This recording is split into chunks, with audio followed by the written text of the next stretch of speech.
Hey guys, welcome back to the channel. This is story about what if Kami punishes Naruto's parents for abandoning him part 1. Before I start, please do support for more amazing content and comments for part 2. Do consider to subscribe my channel and share my video to your friends and check out the description as well. Let's start the video. 5 years later, Uchiha Sasuke frowned inwardly as he walked out of the darkened building. As usual, he was the last to leave the Hokage tower, and the stars were winking in the Prussian blue sky that was almost the same shade as his hair. The brunette didn't bother to nod to the 2 Chunin guards at the main door. He had been ignoring them for years. He wasn't about to start acknowledging them now. He slid his hands into the pockets of his standard-issue jounin pants that he wore with the usual dark blue jounin long-sleeved turtleneck and dark green Konoha vest. They were sufficient, he supposed. He didn't particularly like it, but wearing the same outfit for years allowed him to get used to it, although he mostly still preferred the loose haori-like top he used to wear when at Otogekure. At least with that shirt he could shuck it off easily to make way for the wings his level 2 curse seal transformation came with. He had worked through quite a number of jounin turtlenecks and Konoha vests due to the transformation. Well, he always got new ones free of charge, so he wasn't complaining. A perk of the job. It was just the hassle of having to replace ripped uniforms that irked him. Sasuke started towards his apartment.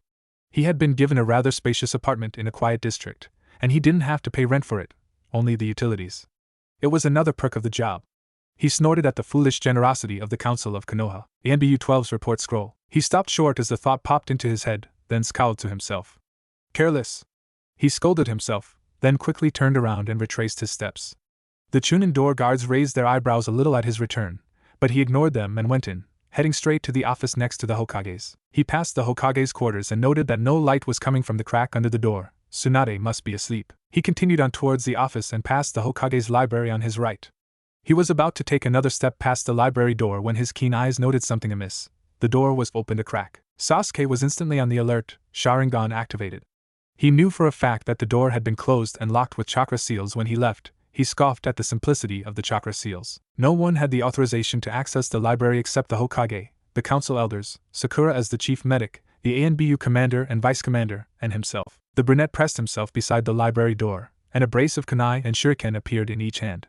He quickly sensed for chakra signatures within his vicinity, and found none. That, however, didn't mean much, and he knew it. Any A and S rank shinobi and even some B rank nins would know how to effectively mask their chakra if they weren't performing jutsu. Just then, he felt a faint chakra flare from inside the library. The unknown ninja must have used either an escape jutsu or a concealment genjutsu, Sasuke reasoned, then scoffed. If the unknown ninja had used a concealment genjutsu, it would have done him as much good as trying to hide an elephant behind one's back, since Sasuke had the Sharingan. But what troubled Sasuke when he felt the chakra was the familiarity of it. It was one that he felt he should know, yet couldn't swear as to its owner. He gritted his teeth. The chakra felt vaguely like that idiot's, but it couldn't possibly be his. Thinking about the idiot made his heart hurt, so he shoved all thoughts of the idiot out of his head for the moment. He could brood about the idiot at home, like he did every night, and adjusted his grip on his weapons before slinking noiselessly into the library. With the Sharingan, he could easily pick out a humanoid shape pressed against the wall, its chakra glowing around its body. Sasuke slipped into an attacking stance and called out, "I know you're there against the wall. Show yourself and give up." The brunette watched the figure stiffen when his voice rang out. Then, was the person trembling lightly? He could see the person's chakra rippling lightly, indicative of trembling, before the person took a deep breath and dispelled the genjutsu. Sasuke scowled. He could no longer see the chakra outline, and neither could he see the person in the dark. He tensed, ready to fling his weapons at a second's notice when the person sighed and spoke, seemingly to himself. "Of all people to find me, it had to be you, didn't it?" Sasuke felt a surge of nervousness and annoyance. Nervousness because, like the chakra, the person's voice was vaguely familiar. He was sure he had heard something like this voice before, and yet it wasn't the exact same voice he remembered. Annoyance, because he couldn't be sure of the voice nor the chakra. "Who are you? Show yourself," he demanded, and kicked open the door behind him. Dim light from the corridor spilled into the library, casting a rectangle of light on the floor in front of the door. If Sasuke could have had his way, he'd probably attack and capture the unknown ninja right away, the ninja probably missing a limb or two. However, because of his job, and the fact that they were in the Hokage's library, an extensive collection of valuable scrolls, meant that he had to take it slow, however much his hands itched to draw his Chikuto. 2 tense seconds passed, then Sasuke heard a reluctant sigh, followed by footsteps shuffling nearer to where he was.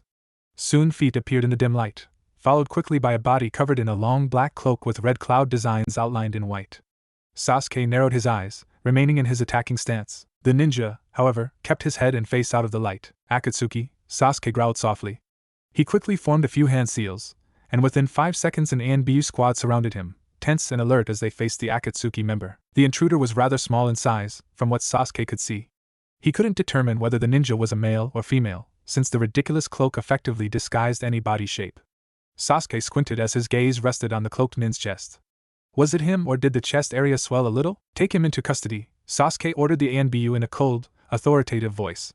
With a quick nod, the 4 ANBU members quickly tied down the Akatsuki member's hands by her sides using chakra-enforced wires, and bound the person's feet as well. The cloaked figure fell to its but when its feet were tied, and the Konoha nin were treated to a selection of curses. Sasuke raised an eyebrow.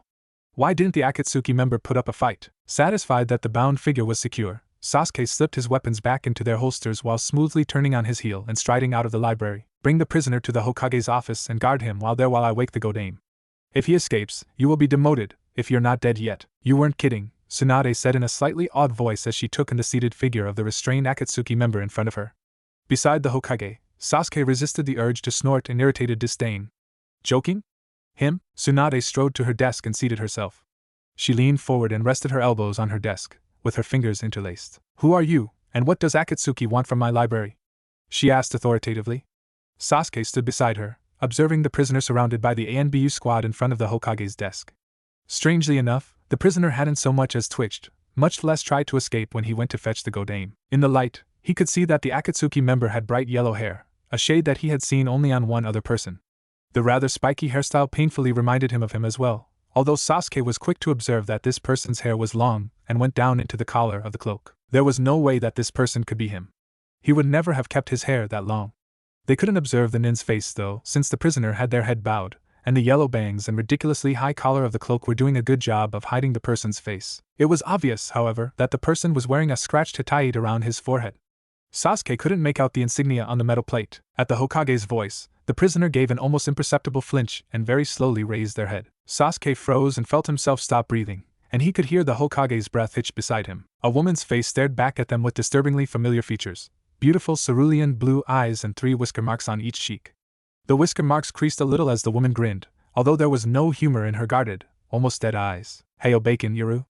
Long time no see, eh? Heyo bacon, Yuru? Long time no see, eh? Sasuke's heart nearly stopped. Could it be? Tsunade beat him to the question. And Naruto? She breathed shakily. The blonde prisoner raised her eyebrows sarcastically. Who Uzumaki Naruto? She asked in a mocking tone. Last I heard of him, she continued, emphasizing the last word, he was dead. Sasuke's heart plunged to his feet and felt blood drain from his face. It can't be that idiot, he can't die. You're lying. Sasuke's voice rose to an unheard of pitch and volume by the last sentence. Tsunade interjected at the same time, that's impossible. Naruto wouldn't die so easily. The woman laughed a mocking laugh that grated on Sasuke's ears. Who said he died an easy death? She asked. Her voice gave nothing away. Who are you? The Godame demanded, pounding a fist onto her desk, causing it to crack loudly. The blonde snickered in cold amusement. Careful, oh bacon, you'll probably be needing a new desk soon. And team can't even respect the dead, huh? Must you still call him an idiot? Only Naruto is allowed to call me Obacon/team. Both Tsunade and Sasuke retorted heatedly at the same time. The blonde prisoner chuckled. Right. Which means that I'm allowed to. Killing intent leaked from Sasuke as his Sharingan activated. Stop playing games, Ana. Who are you and why are you here? And why do you look so much like the dobe like Naruto? The brunette demanded. His last 2 words were put in rather hesitantly. Tsunade's face crumpled.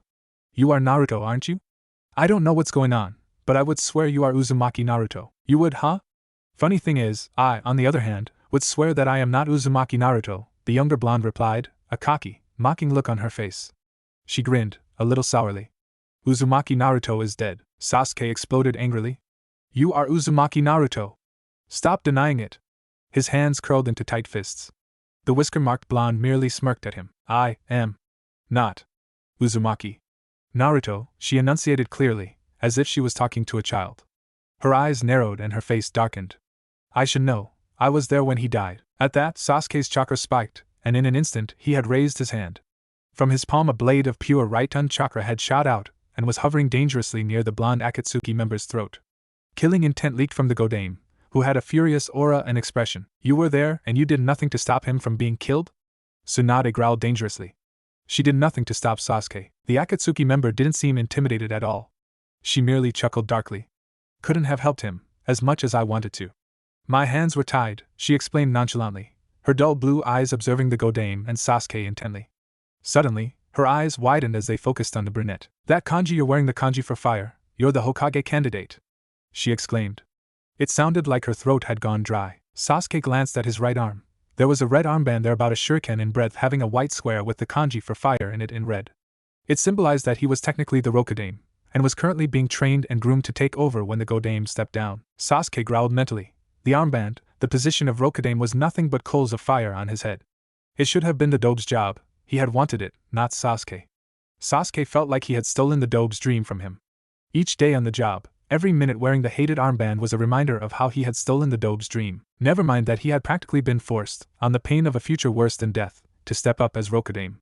The council had thought he would grow to love the village as he took on responsibility as the next head of the village, but so far Sasuke never felt anything akin to the slightest affection for the place. It figures they'd want Uchiha Sasuke as their Hokage, the hero who betrayed the village, and they still want him.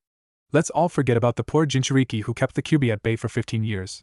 Let's just ignore the fact that he died holding on to the demon so it wouldn't escape. Let's just not care that he suffered hell for trying to stop the Akatsuki from getting their dirty hands on the kitsune, the blonde woman muttered bitterly. Sasuke felt that the words were like kunai being driven deep into his beating heart. Beside him, Tsunade took a shuddering breath, trying to compose herself.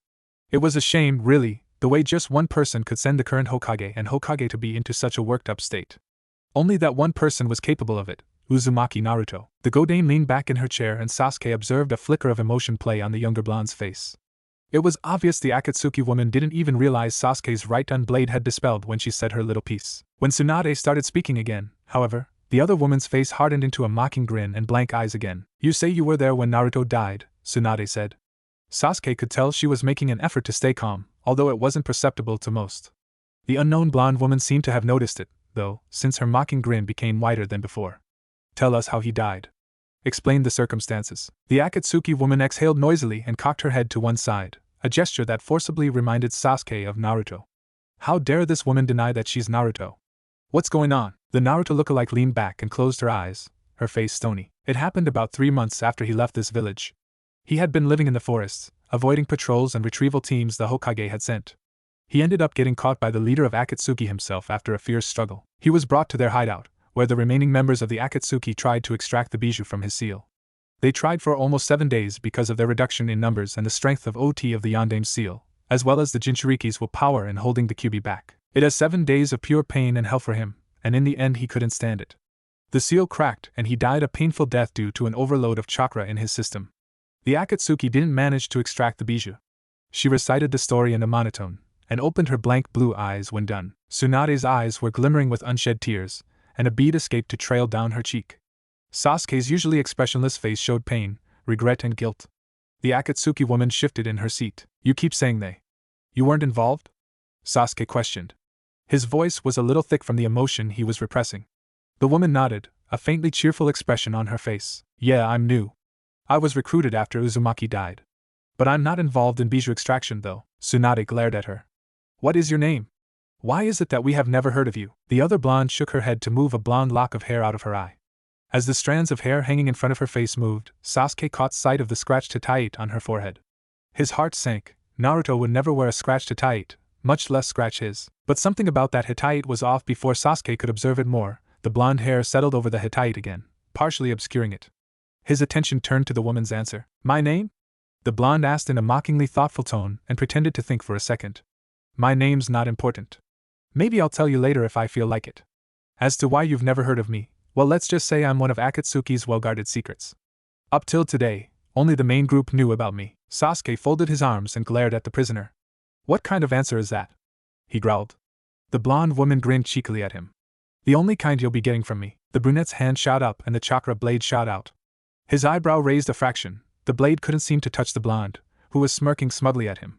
He tried to extend the blade. It should have pierced the blonde's cheek by now, since it is within range, but try as he might, he couldn't touch her. His Sharingan activated in an instant, and with it he saw a layer of chakra like a protective shield enveloping the blonde, and his right-hand blade couldn't pierce the shield. Raiden's only weakness was futon. Could it be that the blonde woman's chakra was futon chakra? He glared and dispelled his blade. "So," the Akatsuki member began conversationally, "what will you be doing with me now?" Tsunade folded her arms under her ample chest and narrowed her eyes at the woman, who was unfazed. Since you've been less than forthcoming with your answers, standard procedure dictates we wake Marino Ibiki up and hand you over to him. And believe me, he's cranky when you wake him up in the middle of the night. Ah, I see you've heard of him, Tsunade remarked, noting how the prisoner had turned a shade paler at the mention of the man's name. You could do yourself a favor and answer our questions if you dislike meeting Ibiki that much. The Godame leaned forward, rested her elbows on the cracked desk and laced her fingers together. What were you after in my library? The tied-up blonde stared back at Tsunade for a long moment, her eyes carefully blank. Then she sighed loudly and flopped back in her seat and shifted to indicate how uncomfortable she was with the wires that were actually cutting into her skin, causing it to bleed. The same scroll Uzumaki stole 8 years ago, she exhaled. Her expression was non-committal, but Sasuke could see that her eyes were watching Tsunade for a reaction. Tsunade stiffened, though her expression remained unruffled. To Sasuke's surprise, 3 of the 4 ANBU surrounding the Akatsuki woman stiffened as well. The younger blonde chuckled and glanced up at the masked faces of her guards. Hee hee. I see you remember what happened 8 years ago, eh? Or maybe you're more worried about what's in the scroll. Sasuke turned to Tsunade and raised an eyebrow faintly. Why was it such a big deal? However, it was the other blonde who answered with a smirk. The first jutsu on that scroll is what helped Uzumaki pass his academy exams, Kage Bunshin no Jutsu. But I guess that's not of interest to Leader-sama. What he's really interested in, though, she paused for effect, smirking, is the detailed description of OT of the Yandame Shiki Fujin, Shirsho Fuin and Hak no Fuin Shiki. Tsunade sucked in air harshly. Sasuke considered the information. Sealing techniques? Could it be, those were the seals Minato used to seal the Kyuubi into Naruto with? The Godame breathed, her face worried. Ah, so that's why there's such a fuss over the scroll. You'd think they'd guard such an important scroll more tightly, Sasuke thought, and mentally snorted in disdain. Minato? I've never heard that name before. Well, Leader-sama said he's interested in that, and I bet the gang and I could learn a few other things from the scroll, too, the blonde grinned. Then, before the Konoha Nins could say anything, the woman stiffened, and her eyes became distant and unfocused for a few seconds. The Leaf Nin watched her cautiously. Ah, well, the woman snapped out of her daze. It seems Pain in the Ass wants me back. Gotta go, boys. In a mere second, she had released a shocking wave of chakra that caused the wires binding her to snap, and in another 2 seconds she had flashed through the seals for Kanashibari no Jutsu, causing everyone in the room to freeze. Sasuke cursed himself for being caught off guard like that. It was embarrassing. He quickly worked on calling up enough chakra to nullify the body bind jutsu, but in the meantime the blonde Akatsuki member had formed the seals for Shunshin no Jutsu. She paused on the last hand seal, then turned around and eyed the frozen occupants of the room. I'm probably gonna regret this, she muttered, her gaze roving, then pausing on Tsunade before landing on Sasuke's eyes. She gave a cheeky grin and continued in a louder voice, but seeing as how nice it was to catch up with you guys and all, I'll tell you something. The woman's eyes grew hard, and her grin widened. My name is Namikaze Naruto. With that, her fingers instantly contorted into the last hand seal, and she disappeared with a poof. A second after the poof was heard, the Konoha Nin found themselves able to move. Sasuke was feeling angry and embarrassed at being caught in such a simple jutsu, and for letting such an important prisoner escape literally under his nose. He was pretty sure the ANBU were berating themselves too. Namikaze? That name held not significance to Sasuke, but before anyone could say anything, Tsunade crumpled back into her chair and released a shuddering sob. And Namikaze, she said shakily. Sasuke noted one of the ANBU. Sasuke thought he might be the oldest of the squad, hadn't relaxed, and in fact had tensed even more after what Tsunade said. The Godame took a few deep breaths and looked up. Sasuke wasn't surprised to see tear stains on her face. ANBU 9, you are not to speak of anything you have seen or heard in this room tonight, you understand? Not to your fellow shinobi, fellow ANBU, not to your superiors, and definitely not to the council. Hi! The squad bowed smartly. Tsunade nodded. Good. Now your mission is to retrieve the Toad Sanin Jiraiya for me. Start with the women's bathhouses, then the sake houses. Track him down, and get him here at all costs. You have your orders, Hokage-sama. The squad saluted smartly, bowed again and disappeared together in a puff of smoke. When the last of the smoke dissipated, Tsunade leaned back, pulled open a drawer, extracting a sake bottle and 2 saucers from it. She poured the sake into the saucers, downed one, paused, then took the bottle straight to her lips, bypassing the saucer. Sasuke's face went back to its default setting of expressionless, although on the inside he frowned disgustedly at the Godame. He had found out that she was a drinker and a gambler, but these habits became worse after the Baka left the village. Speaking of which, who is this Namikaze? He asked bluntly. Tsunade ignored him in favor of another gulp of sake and burped gently. Sasuke could see the Godame's cheeks were starting to turn pink. He waited. Namikaze Minato was Konoha's best ever ninja. He was the Yandame Hokage. Tsunade paused. Sasuke was beginning to get a nagging feeling at the back of his mind, like an important piece of the puzzle had been revealed. He waited some more as Tsunade took another gulp and closed her eyes. 20 years ago the strongest of Yukai attacked Konoha, and as Hokage, Minato had to deal with it. As you know, Minato used the Shiki Fujin, Shirsho Furin and Hak no Furin Shiki to seal it into a newborn baby whose umbilical cord had just been cut. I know that. That baby was Naruto, Sasuke cut in impatiently. Tsunade opened her eyes to glare at him and take another drink, then closed her eyes again. Impatient brat. Let me finish, she snapped. What most people, in fact, the whole of Konoha, except for a select few, didn't know was that Namake's Minato actually sealed the Kyuubi into the so Tsunade corrected herself. The child he had with his wife Uzumaki Kushina. Sasuke's eyes widened a little. That loud, idiotic Uzuratanki was the son of the revered Yondaime Hokage? He heard Tsunade chuckle darkly at his expression. That's right, Uchiha Sasuke, she said mockingly. The dead last of the academy, the hyperactive #1 most unpredictable ninja, your teammate and rival, the pariah of Konoha, is in fact the son of Konoha's hero. Sasuke's face returned to being expressionless, although many questions and emotions were churning in his eyes. Why wasn't Konoha informed? People would have looked at him differently. He wouldn't have been despised. Sasuke said angrily. Absently, he knew a major portion of the anger was directed at himself for his treatment of his former teammate, who was obviously the one who kept Konoha safe, by keeping the Kyuubi at bay. But even as his words left his mouth he knew the answer to his question, and Tsunade drunkenly confirmed it. Security reasons, of course. Twofold. 1. As the son of Konoha's Yellow Flash, he'd be targeted by his father's enemies. The whole of Iwagakure would be after him. And IWA wouldn't be alone.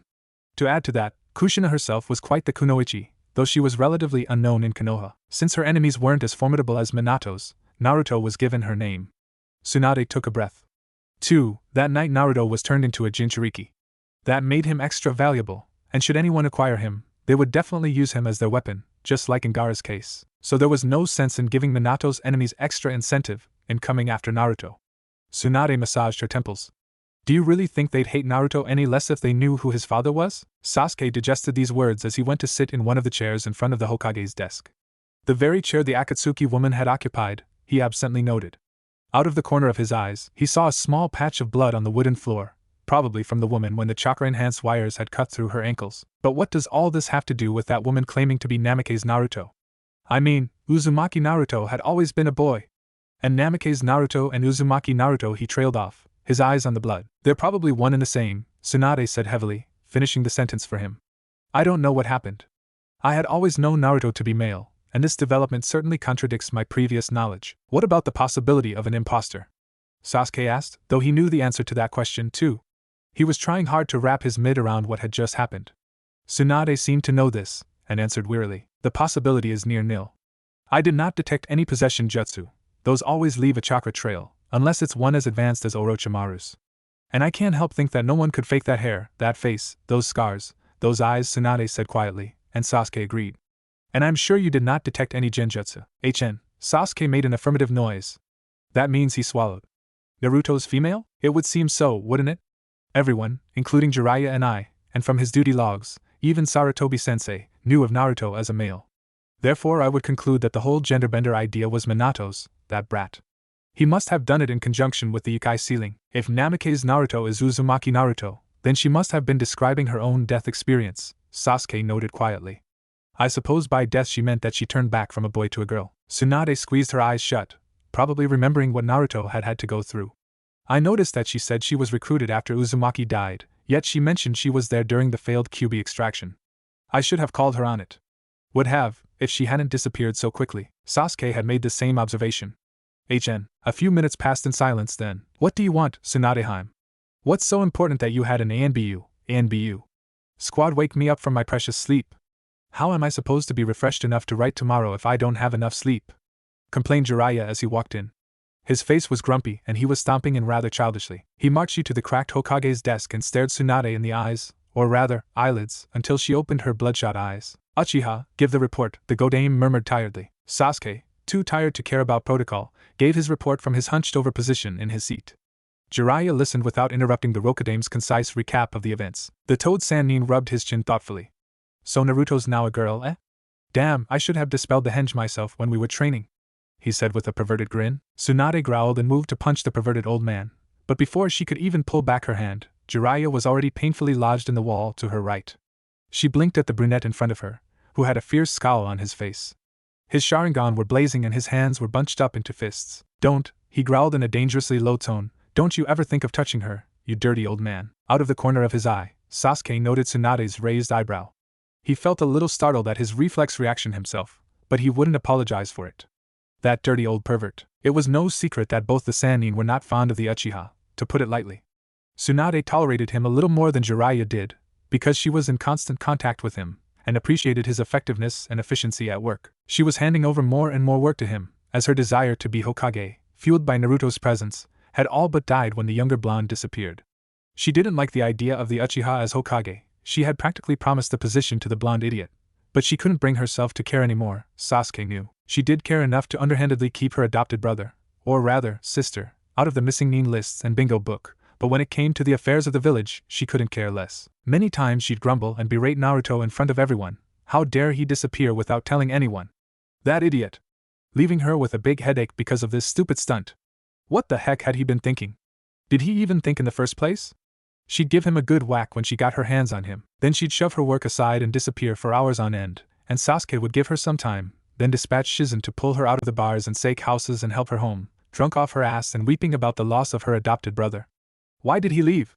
Didn't he trust them? Didn't he know they cared? She cared?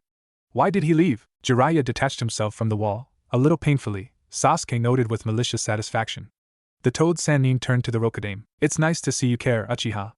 Especially after you all but kicked Naruto out of the village yourself, Jiraiya sneered, his voice practically dripping with sarcasm and contempt. Sasuke tried hard not to flinch, but he did. He hated those words, mainly because they were nothing but the truth. 5 years ago, Sasuke opened his eyes blearily and struggled to focus. There was a gasp and immediate movement to his left. Oh bacon! Sakura-chan! Sasuke's awake! An annoying voice yelled loudly. The yellow and orange blur at the side of his field of vision started getting larger before he got a blob of yellow and tan and bright, intense blue in his face. Sasuke! The blob said loudly, shaking his shoulder a little. Sasuke tried to clear his throat but lacked the energy, so a low, growling noise was heard instead. The blob went oh! And removed itself from his face before something smooth and cool was pressed to his lips, and he felt his lips wet. Water! Sasuke hurriedly gulped in as much as he could, feeling the cool water soothe his parched throat and ease his pounding head. Loud, clipped footsteps sounded. Sasuke-kun! This time a pink blob attached itself to his right.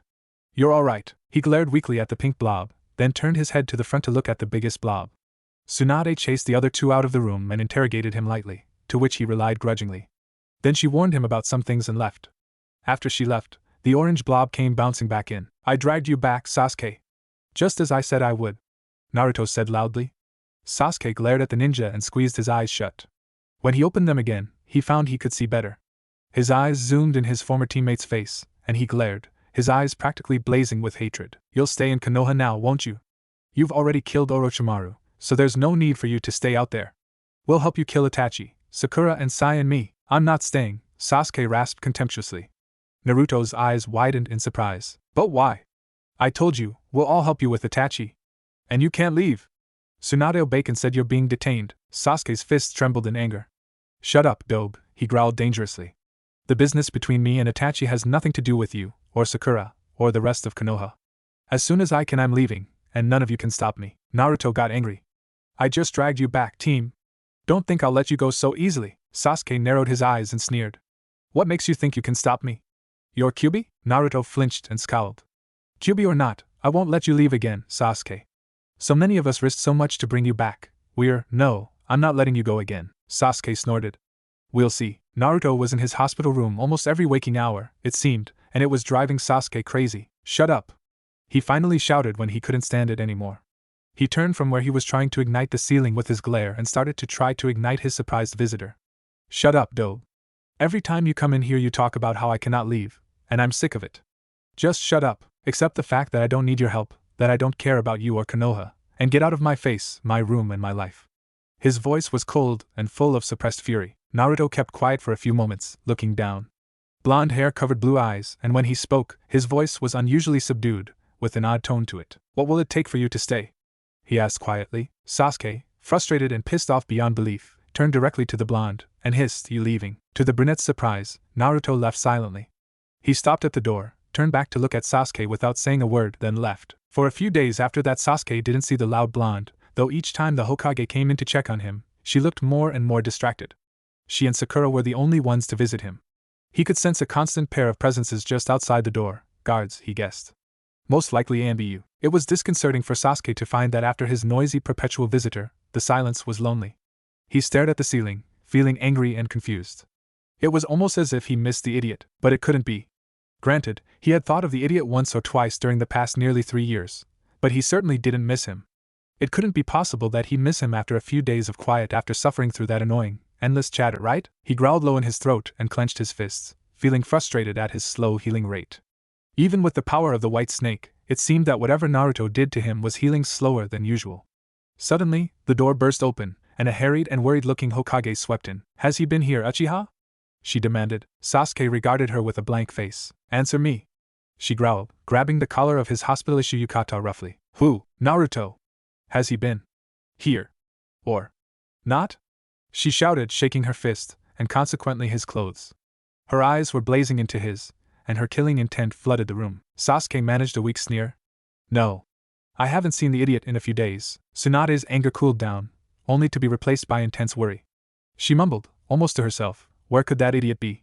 I've not sent him on any missions. No one has seen him, not even the Ichiraku cook." The memory of what he had told Naruto in his anger came back to him, and a bit of uncharacteristic panic started to creep in.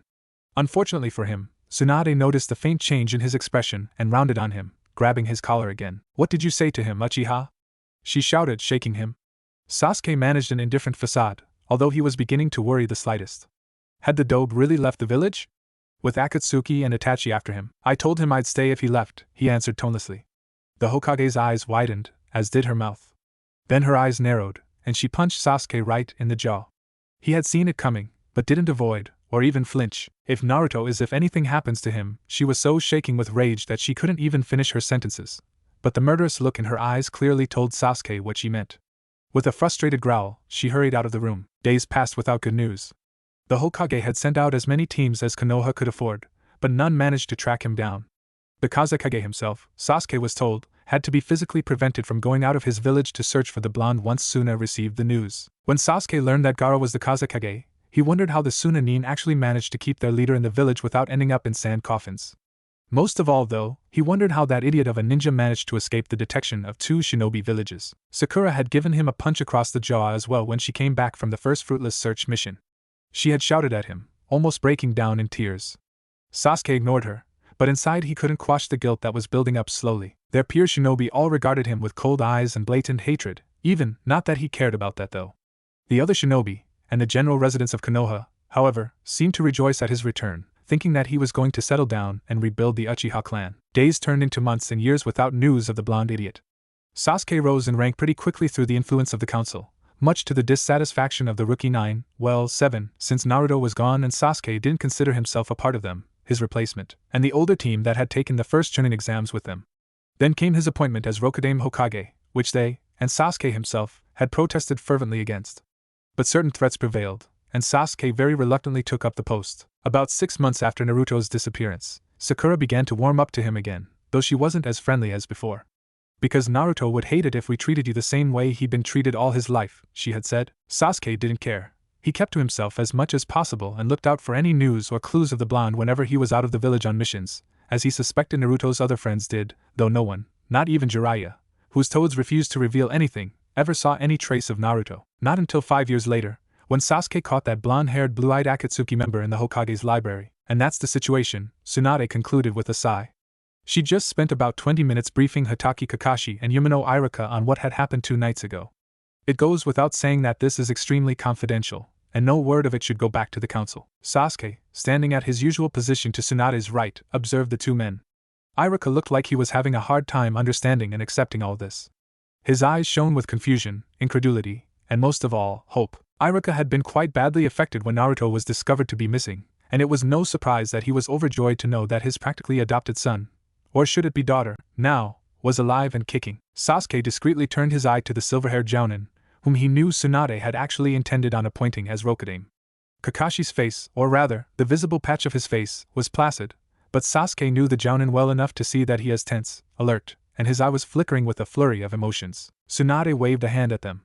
"All right, I know you need some time to digest this," she said, and added under her breath, "I needed a lot of sake myself," then continued in a normal tone. "Dismiss." The office door opened with a bang, then shut immediately with another bang, cutting off Tsunade's voice. The three male nin immediately sprung into defensive positions with kunai pulled out. Sasuke's Sharingan activated, and right away he detected the perpetrator of the door bangs. He relaxed, but only fractionally, and turned to give a slight nod to the Hokage, who instantly caught his drift. Before she could say anything, however, a puff of smoke appeared in the room, and an Anbu squad Taicho along with it. He dropped to one knee. Hokage-sama, the Anbu said quickly. Reported sighting of an Akatsuki member headed this way. Anbu 3 is in active pursuit, and Anbu 9 and 11 are being mobilized as we speak. Sasuke resisted the urge to snort. I see. Pursue the man and capture him unharmed. Unharmed, you hear? Bring him to me the moment he is apprehended, Tsunade ordered. Sasuke noticed Kakashi's raised eyebrow and Irika's mouth opening to talk.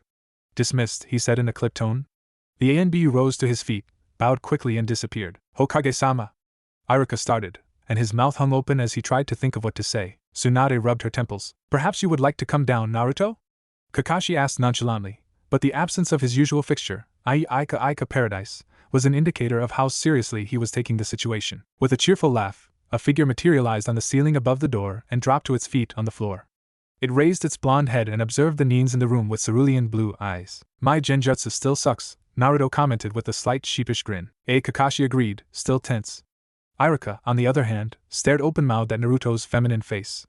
Her figure was still well hidden under the Akatsuki cloak. And Naruto? Irika asked hesitantly, as if he was not sure if he could believe his eyes.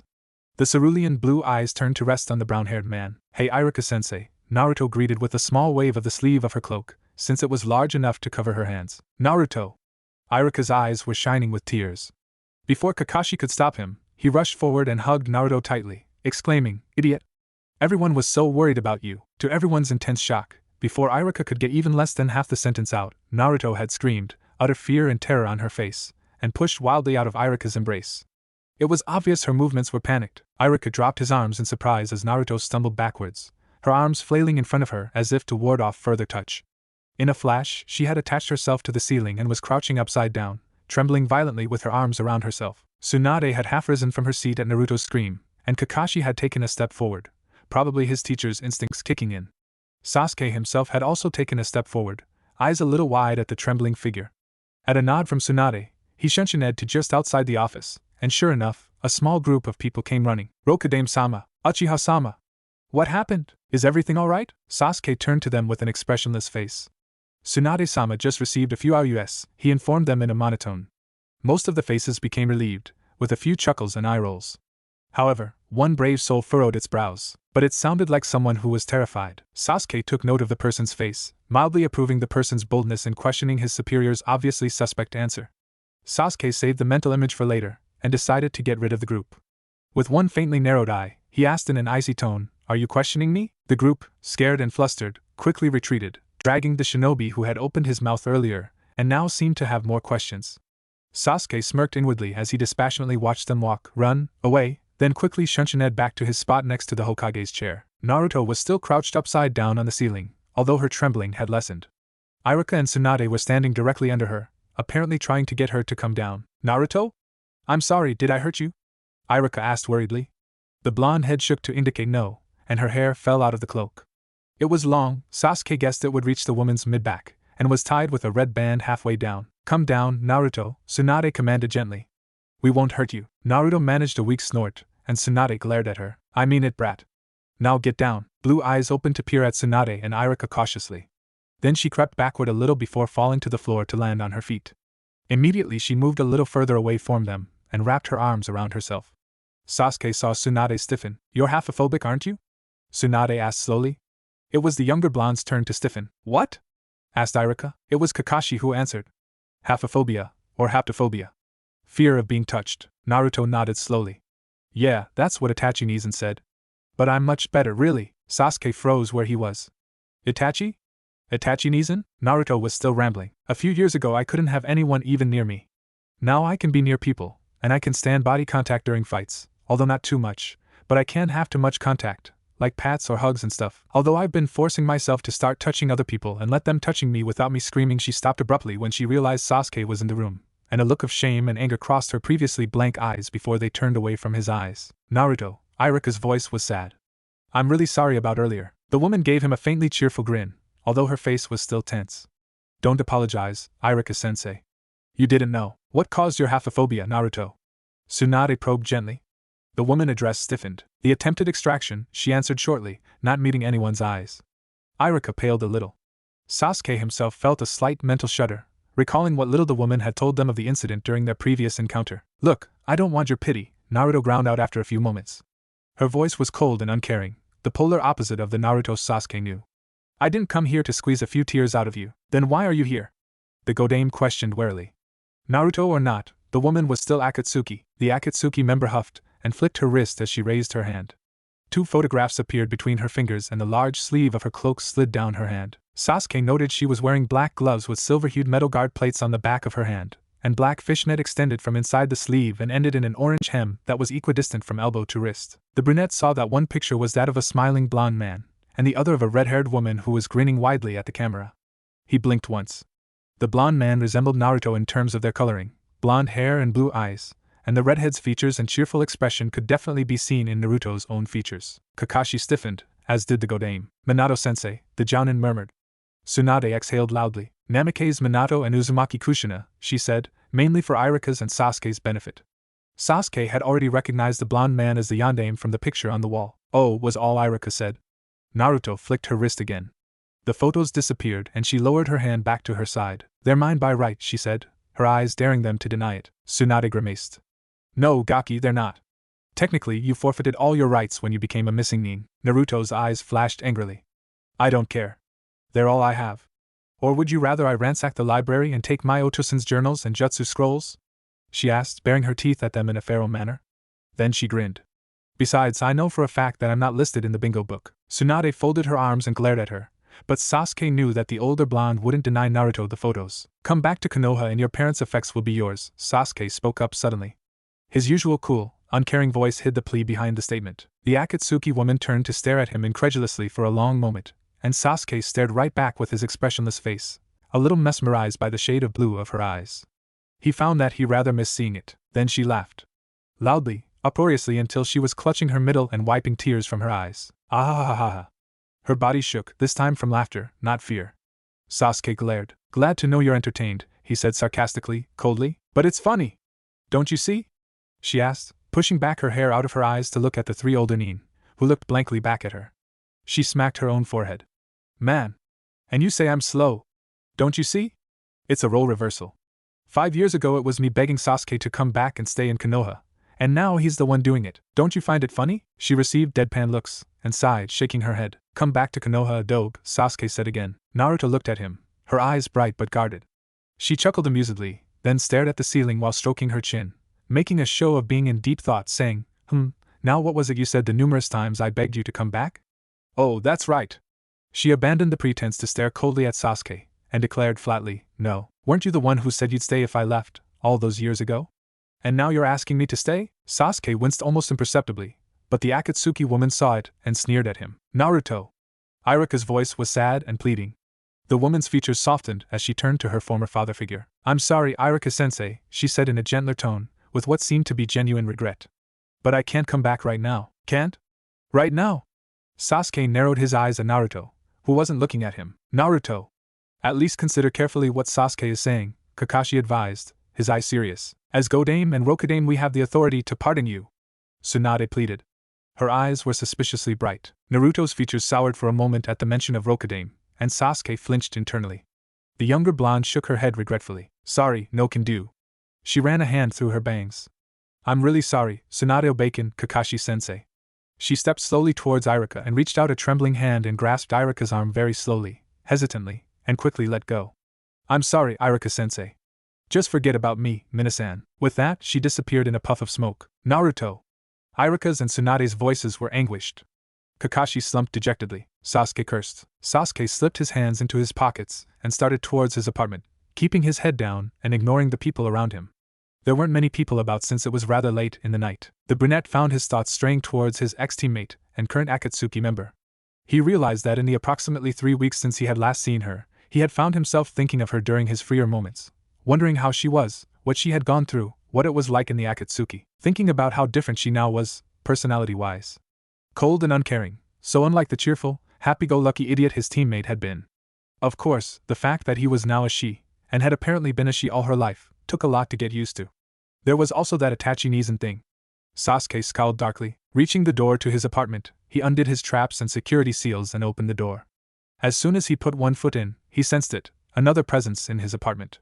Red bled into black as Sharingan activated, and he noiselessly closed the door and unsheathed his Kusanagi, and made his way towards the source of the chakra signature. The chakra signature seemed to emanate from his bathroom, and was very faint. Sasuke suspected it was the signature of an experienced shinobi who was too used to hiding their chakra that they did it subconsciously all the time, though it seemed this person wasn't bothered to completely hide it, meaning that the shinobi wasn't hiding. Still, Sasuke had to raise an eyebrow as he padded quickly to his bathroom. What on earth would the unknown shinobi want in his bathroom? As he stood outside the door, he could hear the person inside moving about and muttering to themselves every now and then. Without warning, he threw open the door and held his Chikuto in an attacking position. A loud curse sounded and his fractionally widened eyes took in the rather shapely figure of a blonde woman wearing an orange tank top over a mesh shirt that had orange hems at mid-neck and halfway down to the wrist. She also had on the usual shinobi pants in black that were tucked into ninja boots that almost reached her knees. A black cloak with red cloud designs was tossed haphazardly on the floor. Blue eyes looked up at Sasuke. "Hey, Sasuke," Naruto said carelessly, but it was obvious she was tense and ready to disappear at any moment. He noted with a faint sense of alarm and concern that she was cut up and bleeding. "What are you doing here?" he asked icily, not letting go of the Kusanagi. He also realized, with a faint, uncharacteristic blush, that he kept surreptitiously eyeing her figure, as if to make sure that his eyes were not deceiving him. "Like what you see?" The woman drawled dryly, and apparently did not notice how Sasuke's blush intensified a fraction as she bent down to pick up her Akatsuki cloak, hissing in pain as she did so. She straightened, clutching the cloak in one hand, and turned to face him. "Me, Itachi Nizan and Jaws were on a mission nearby. I slipped up, got myself cut up. 2 guys escaped. Jaws lectured me for an hour, Itachi Nizan for 10 minutes, then they left to report to Leader Sama. Since Konoha was nearby, I decided to drop in to say hi, and steal some bandages and ointment and stuff." She stared warily at him, then, in a flash, started to form the hand seals for Shunshin no Jutsu. But before she could finish, Sasuke had the tip of his Kusanagi resting on her chest, breast. Inner Sasuke noted with a blush, where her heart was, ready to be pushed in. He wasn't about to be caught off guard this time. 2 blue eyes narrowed at him icily. "What do you want now, team?" Her voice was frosty. Sasuke considered her for a moment. With just a simple molding of chakra, he could kill her with a Chidori Nagashi, or at least knock her unconscious and deliver her to Marino Ibiki. But without even stopping to consider the consequences, not that he could be bothered about them, he knew he could not kill her, or even turn her in. "Continue what you were doing," he finally said, and lowered his Chikuto, although he didn't resheath it. Naruto looked at him in surprise. "Huh?" Sasuke glanced at her with a trace of annoyance. A reflex action more than anything. "I said continue what you were doing." Naruto raised her eyebrows and opened her mouth to say something, but apparently thought the better of it, and slowly backed to where the bathroom supply shelf was. She bit back a wince as she rifled through it, keeping watch on Sasuke out of the corner of her eye. After a few moments of watching her fumble and mess up his things, he strode over with an annoyed huff. Naruto's eyes widened in alarm, and she took a large step back and slipped into a defensive stance. A part of Sasuke twinged with sadness to see the formerly fearless blonde so fearful. "Relax, Baka. I'm just getting the things you need. Typical moron, can't even steal properly. How do you ever make Akatsuki is beyond me," he said, his tone a little condescending. He grabbed the bandages and ointment that had been at the very back of the shelf, turned to the blonde and tossed them to her. Just as he turned, he caught sight of an emotion on her face and in her eyes before it disappeared and her eyes became blank again. Was she hurt by what I said? Before Sasuke could dwell further on it, Naruto had dropped her cloak to catch the flying objects. "I'm a big mono," she said easily and shrugged, but turned her blue gaze away from Sasuke. "That's all the qualification I need." Foot in mouth. Sasuke's innards twisted uncomfortably. "HN," he grunted, and backed away to stand in front of the door. After a few seconds of strained silence, Naruto turned to pointedly look at him. "Well, aren't you getting out?" "I need some privacy, team," she snapped. Sasuke's face remained passive. "No, you might try to escape." Naruto groaned exasperatedly. "Like I couldn't escape if you're here. Look. Do you really expect me to undress in front of you?" A faint pink tinged Sasuke's cheeks, but his face told Naruto the answer. He was obviously not budging. The woman narrowed her eyes and glared at him. "Pervert!" she shouted. "Arg. Fine. But if I catch you peeking, I'll feed you to Kisame's sharks." Hissing in pain, she turned her back to him, sat on the covered toilet seat, and slowly started tugging her orange tank top over her head, wincing and hissing as the dried blood pulled painfully where it had stuck to the mesh shirt and skin. Sasuke watched, mesmerized by the impromptu, involuntary strip show. He swallowed heavily as she started pulling the mesh shirt over her head. She had to go slowly because of the pain, and to Sasuke, it seemed almost seductive. With the mesh out of the way, Some blood-stained wrappings that were around her upper chest loosened and fell off. Sasuke swallowed again, realizing that those had been her chest wrappings that she wore in lieu of a bra. Then he frowned and resisted a shiver as he saw what had happened to the right side of her back. Her chest wrappings had fallen off because they had been partially shredded. Now Sasuke could see that the skin and some flesh of the right side of her back had been badly shredded, too. The skin and flesh were quite mangled, and it was not a sight for weak stomachs. Naruto tore off her gloves and threw them down to join her clothes, then reached a hand around to palpate the injury, hissing in pain as she did so. Some parts of the wound had started to bleed again, and feeling the slickness of blood on her fingers, she withdrew them and cursed under her breath. "It doesn't slice. It shaves," she muttered mockingly, as if imitating someone, then grumbled, "Stupid sword. Stupid jaws. Why can't he use a clean-edged, flat blade like everyone else? Stupid shaving shark skin. Wait until I get my hands on you, Kisame-Uru, then I'll shave your stupid fins and make shark fin soup. Then you'll know what it's like to be shaved, you stupid shark man." Naruto had been cleaning her other smaller, less urgent wounds while she unloaded her grief. Done with that, she massaged her forehead with one hand. "How the heck am I supposed to wrap myself? Stupid shark, stupid huge-ass sword. I'll wrap your back for you," Sasuke spoke up suddenly, surprising both himself and Naruto, who jumped and almost turned around. "Damn it, Sasuke! I almost forgot you're still around," she said, then quickly shook her head. "No! I can do this on my own. Don't come near me." Naruto's haphophobia had probably kicked in, and Sasuke felt uncharacteristically disappointed and sad at Naruto's refusal of his help. Just hurry up and don't bleed all over my floor, use your tanki," he said instead. Naruto's answer was to growl back a little. Sasuke could see wisps of red chakra moving on her wound even without his Sharingan. The wound was healing, but it would be at least half a day or more before it was fully healed, and putting ointment on it and covering it up was probably the best thing that could be done right now. Kage Bunshin no Jutsu. While Sasuke had been staring at the wound and red chakra, Naruto had created a clone. Just before the smoke completely disappeared, Sasuke noticed the Kage Bunshin was as undressed as the original, and nearly had a nosebleed. He was surprised at his reaction. He'd seen women, some prettier than the one currently in front of him, in various states of undress. Some had been injured teammates, others were females who tried to throw themselves at him. None had turned him on before this, though. To his mild disappointment, he surprised himself by feeling disappointed, and inner Sasuke blushed when he realized what the disappointment meant. The Kage Bunshin quickly picked up the discarded Akatsuki cloak and threw it on before Sasuke could see anything. Then the Kage Bunshin started to attend to the unusual wound on Naruto's back, washing away the fresh and dried blood, spreading the ointment, and finally putting a layer of gauze before wrapping the wound by binding the bandage around her torso. It helped Naruto put on the bloodied and somewhat shredded mesh shirt and tank top before dispelling. The cloak it had been wearing collapsed to the floor as the material body disintegrated. Naruto bent painfully to pick up the cloak, then straightened and turned to Sasuke. She stared at him for a few seconds, her eyes guarded and her expression not giving away anything. Sasuke stared back, taking in Naruto's feminine features. "Thanks, Sasuke," the woman said finally. Naruto started to walk towards the door. Sasuke could see that she was biting her cheek, probably due to the pain caused by the chafing of her clothes on the newly bandaged wound. He followed her out the bathroom door towards the living room, and realized she was heading for the front door. A feeling of panic flashed through him, and he quickly placed himself between Naruto and the front door. As he stared at Naruto's raised eyebrows, he wondered at the feeling of panic a few seconds ago. He knew that if he were to let the blonde go now, he'd probably never see her again, and the guilt that had plagued him all these 5 years would never be assuaged. But he was surprised that he had panicked about it. Cold, uncaring Sasuke panicked that the dobe would leave again. "What do you want now, team?" Naruto asked warily. She had started to tense, and he could sense that she was gathering her chakra. He gave himself a mental shake. "Where do you think you're going?" he asked in the most uncaring voice he could muster. Naruto scowled lightly at him. "Air out?" she said dryly, rolling her eyes. She moved to step forward. "Thanks for your bandages and stuff, really appreciate it. Gotta get going now, you know, missing mean stuff to do." Sasuke stared back expressionlessly, not moving an inch. Naruto retracted her foot and her scowl deepened. "Hey, I'm trying to get out of your house and life here. A little cooperation, please?" Sasuke stared a second longer. "Stay." The blonde's eyes widened incredulously, then she sneered. "Nanny? You were more than glad to get rid of me 5 years ago, and now you ask me to stay?" Sasuke tried his best to keep any concern for Naruto out of his voice. "Stay. At least the night. You need to rest your back, and think about coming back to Konoha." Naruto was taken aback for a second, a look of surprise over her face. Then she sneered again. "Is that concern I detect in your tone, Uchiha?" she said sarcastically. "Don't start pretending to care, or people might think you've actually grown a heart."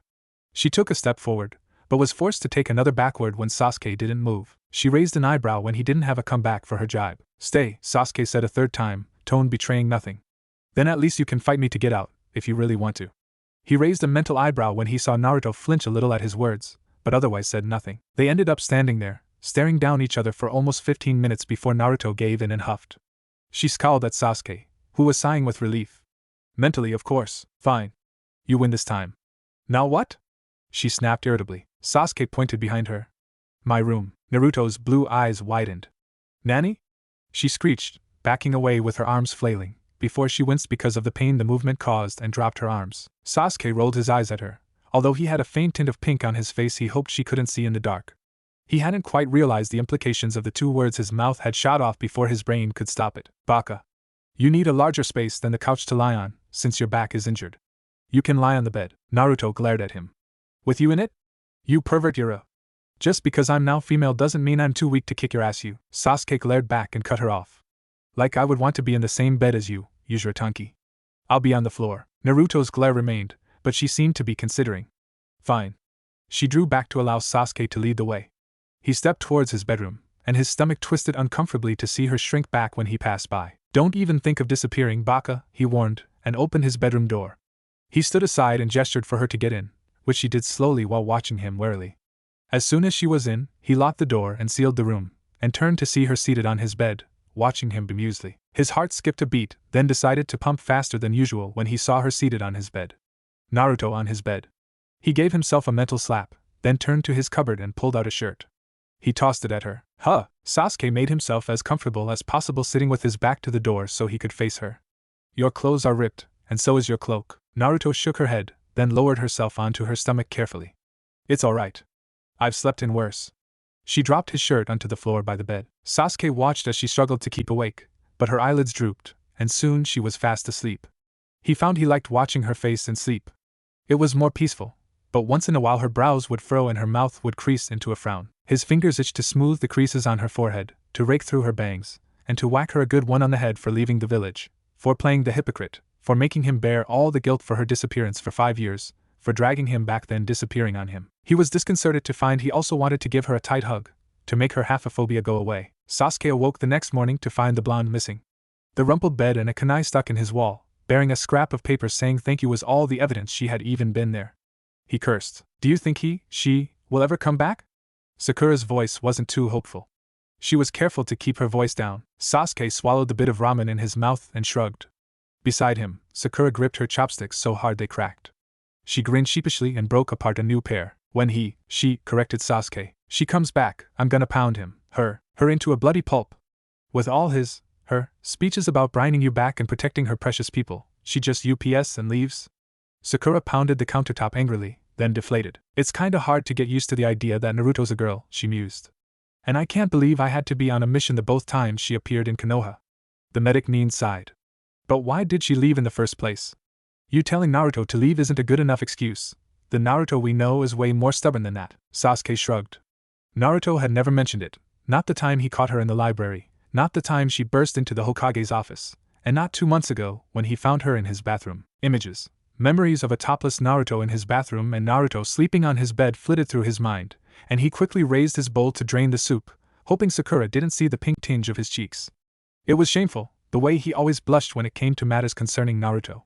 Was he turning into a pervert? He found himself thinking of her often, reliving those few recent memories of her. He also reminisced and brooded about the time they were Team 7. The flap behind them rustled. Sakura? Are you done? The pink-haired medic Nin looked up to see the white eyes and dark brown hair. She smiled fondly at her fiancé. Almost, Niji? Give me a second. Niji sat regally on the seat next to Sakura and nodded to Sasuke. Uchiha. He never called Sasuke by his given name, never called him by his position's title outside of duty. Hyuga. Sasuke nodded back. Since Sakura had started dating Hyuga almost 3 years back, she had more or less forced them to tolerate each other. At first, the Hyuga would start a fight, verbal or physical, with Sasuke almost every time they met.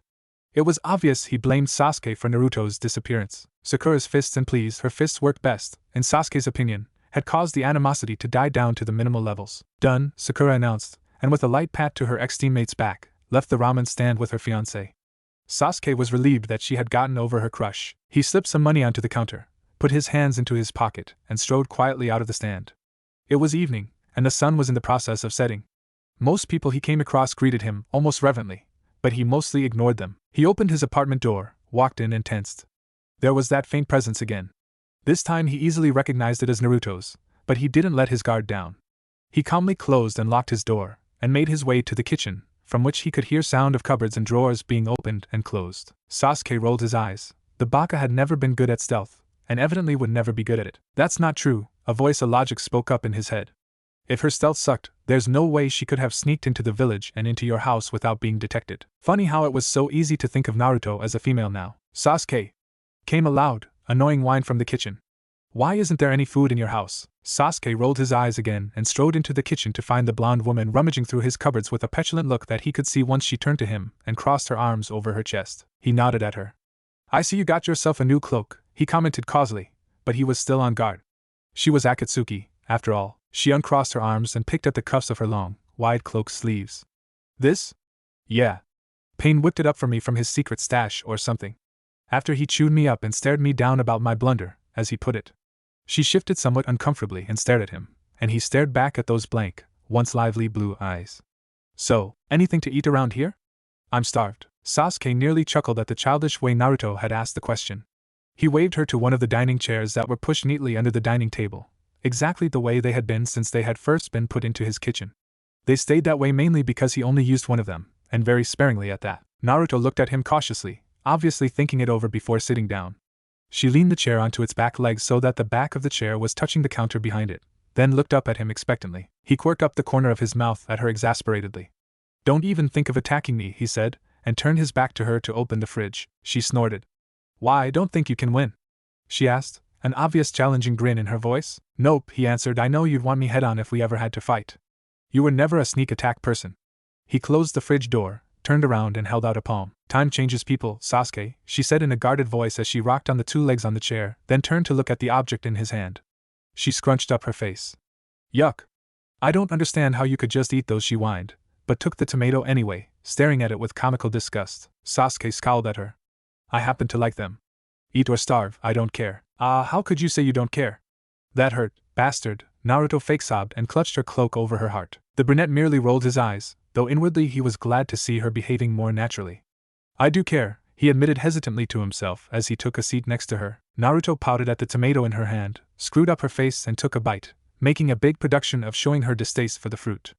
I don't like it raw, she informed him with a screwed up face. In soups or cooked as an ingredient in dishes, then it's alright, but eating it raw sucks. Sasuke shot her a dry look, then tensed as she suddenly leaned over, and to his surprise sniffed at him. Her blue eyes lit up, such a vast change from their former dead look. Ramen! She cried. I smell ramen on you, Ichiraka ramen. She leaned back into her chair, crossed her arms petulantly and pouted. Sasuke beat himself up mentally as he wondered where the sudden urge to kiss those red, pouting lips came from. Yeah, he finally answered after inner Sasuke was a bloody heap on his mental floor. She ran a hand through her long bangs that had been tucked behind her ears. They were longer than Sasuke remembered. In 2 months or so they would be long enough to tie back. The movement of her hand, which showed Sasuke the purple-black nail polish on her fingernails that seemed to be requisite of an Akatsuki member, loosened the hair so that it somewhat hid the top half of her face and the scratch to tie it. Inner Sasuke received another beating when he suggested that Sasuke tuck the yellow hair behind Naruto's ears so that he could see her eyes better. Man, I miss Ichiraku ramen, Naruto said wistfully. Maybe one day when Neji and Hinata are both out on missions and you're stuck in the tower, I'll henge and go for a bowl or 2. Or 3. You would, Sasuke commented wryly, then changed the topic, since for some reason the air had become rather sorrowful. Your haphophobia seems to be better. Naruto blinked at him and ran her hand through her long fringe again. Yeah, it's really strange. I can't touch people yet, but it's no longer terrifying to be so near someone anymore. It seemed to get better so much more quickly after I came back for the first time. She shifted so that the large collar of her cloak hid her lower face from view. What, aren't you gonna insult me, make fun of my weakness? Sasuke remained silent, pondering that question. When they were genin, he'd have taunted the blonde for having a weakness, he'd have rubbed it in her face. But now he didn't quite know what he felt. If he wasn't so sure he was Uchiha Sasuke, emotionless avenger, he'd think that he felt sad about her phobia, that he was commiserating with her about her weakness, instead of crowing over it. When are you coming back? He asked instead. When I fin, she started to say, then cut herself off. Sasuke looked at her sharply, questioningly. She avoided his eyes and picked at her nails. I mean, why should I come back? The village is better off without the Jinchuriki everyone loves to hate, isn't it? I can tell they're happy that they don't have to see my pretty face walking down the streets, she said sarcastically. Besides, you're the Rokudame now, and you can't leave the village, which means that I won't be coming back. What are you doing here then? It came out a little colder than he intended. Naruto hesitated and averted her eyes a little more, her fingers playing with the half-eaten tomato. Then she looked at him and grinned. I was in the neighborhood, just thought I'd drop by and visit my favorite, most hated rival, steal his food, that sort of thing, she replied. But you suck, dude. How can you not have food in your house? Sasuke ran a hand through his hair. This house is merely a place for me to spend the nights. Bastard, she scolded. It's such a nice place. Be a little more appreciative. I'd love to live here. It's so much better compared to my place when I was a Konoha nin. She sighed. You spoiled brat. I am not, Sasuke replied automatically.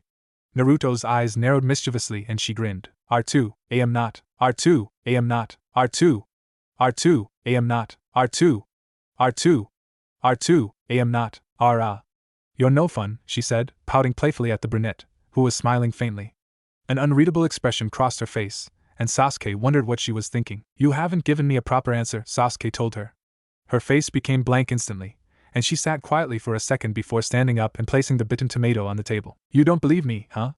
I can tell when I'm not wanted. See you around, bastard. Sasuke shot out a hand, but she disappeared before he could latch onto her. He cursed out loud, glaring angrily at the tomato and wishing his legs were long enough to kick himself in the ass. Sasuke stared at the steaming cup of ramen on the table in front of him, a pair of chopsticks in his hands. It had become a routine. Whenever he came home relatively early, he'd cook himself a cup of instant ramen from the stash he now had hidden away in one of his kitchen cupboards. He remembered the looks of incredulity shot at him by some of his peer shinobi, and the knowing look Kakashi had in his eye when they caught him buying a whole carton of instant ramen cups. He still remembered the embarrassment and frustration he'd successfully tried not to show. He thought he had picked a day and time when the shinobi wouldn't be visiting the grocery store, but it seems fate, and Niji, who was there, along with Sakura, Ino, Hinata and Kiba, was mocking him. He recalled the Hyuga's contemptuously raised eyebrow and Sakura's and Hinata's incredulous looks. Sakura had questioned him, but as usual Sasuke didn't deign to answer. He sighed softly as he closed his eyes, murmured an itadakimasu, and lifted the noodles to his mouth slowly. He couldn't deny it to himself. He had bought and kept buying the instant ramen in hopes that Naruto would pop by again. Another 2 months had passed since she had taken a bite of his tomato and left, and opened the cupboard and shout in a happy tone. Ramen! Sasuke's eyes shot open. He knew he had a vivid imagination, but that was just too real to have come from his mind. Beside him, in the seat she had previously occupied, was the woman he had been thinking of.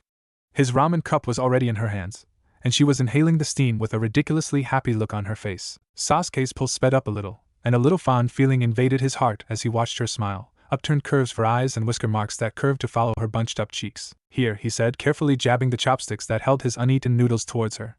Blue eyes opened to stare at him. He jabbed the chopsticks in her direction again when she didn't move. Use these to eat dough. Expression fled her face, and her eyes became cold and blank. I have happyphobia, bastard, she replied flatly.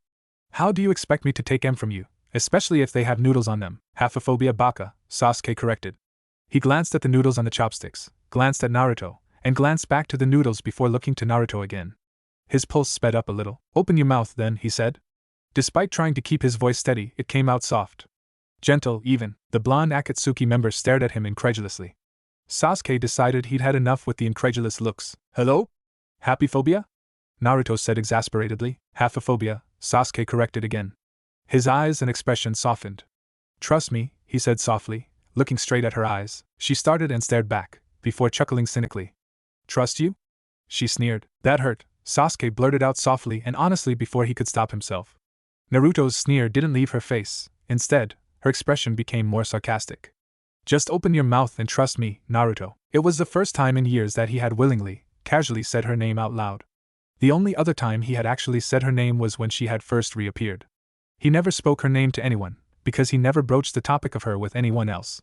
They spoke of her to him, but never him to them. A flicker of surprise crossed Naruto's face, and the sarcasm slowly drained from her face to leave it expressionless. She stared into his eyes before slowly opening her mouth. Sasuke's throat went dry for some reason he couldn't fathom, and seemingly for that same reason his heart started pounding nervously as he lifted the chopsticks and carefully fed the noodles to her.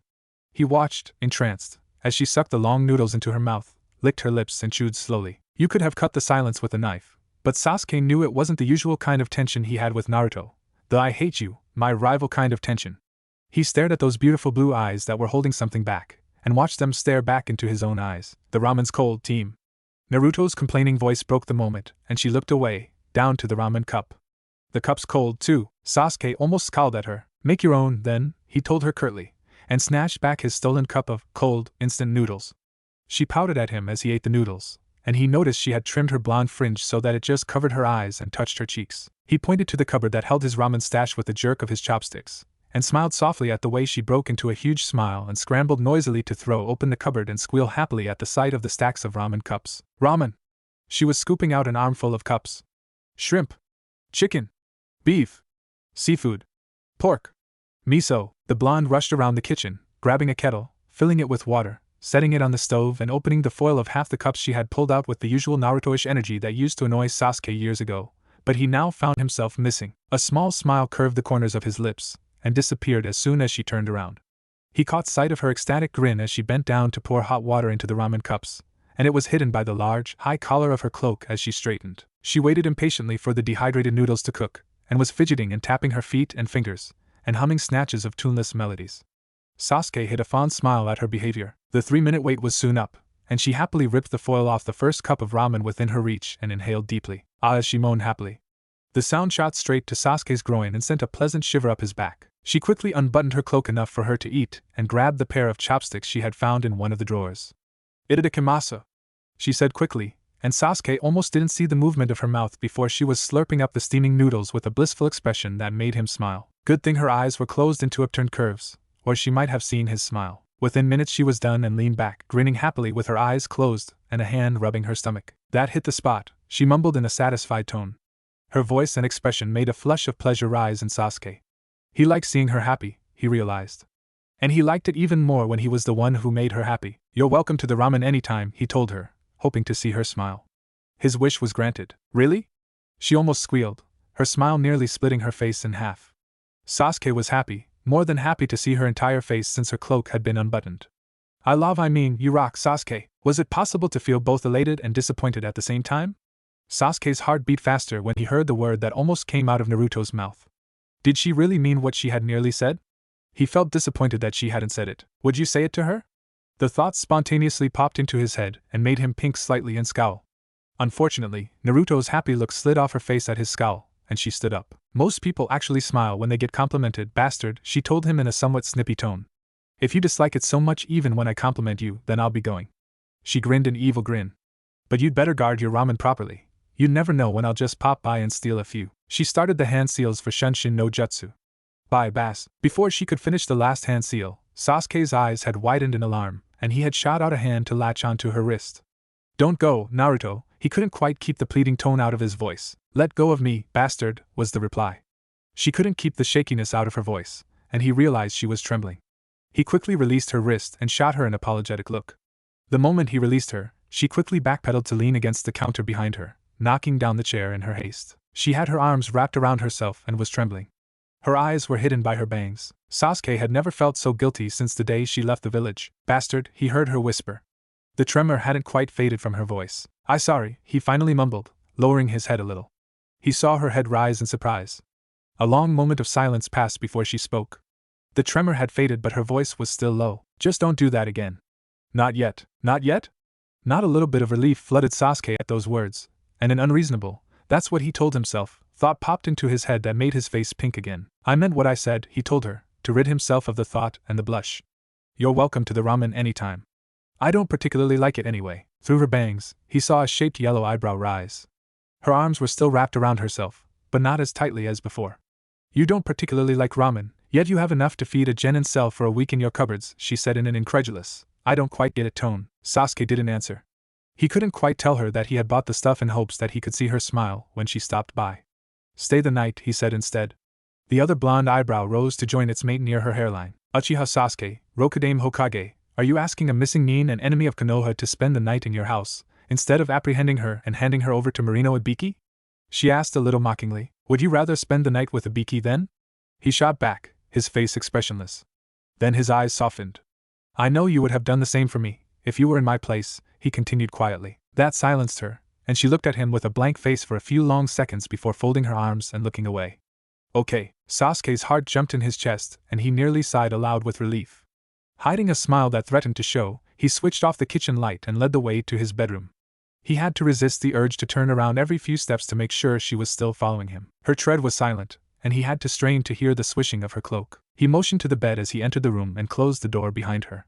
He didn't switch on the lights, but quickly sealed the room with a string of hand seals. Naruto, who had sat on the bed, raised an eyebrow as he slid down to sit against the door. Still afraid I'll disappear on you? She asked, grinning with a little contempt. Sasuke snorted, as if. I'm doing it to keep people out, he replied. Particularly nosy, overzealous ANBU and a certain silver-haired perverted former teacher of ours who likes to pop by just to get me up. Naruto's eyes widened and she shot off the bed quickly. You and Kakashi-sensei? I didn't know you swung that way. And he's too old for you. Sasuke's eyes widened to match Naruto's for a second before his features expressed the same disgust on her face. Yujiro Tanki.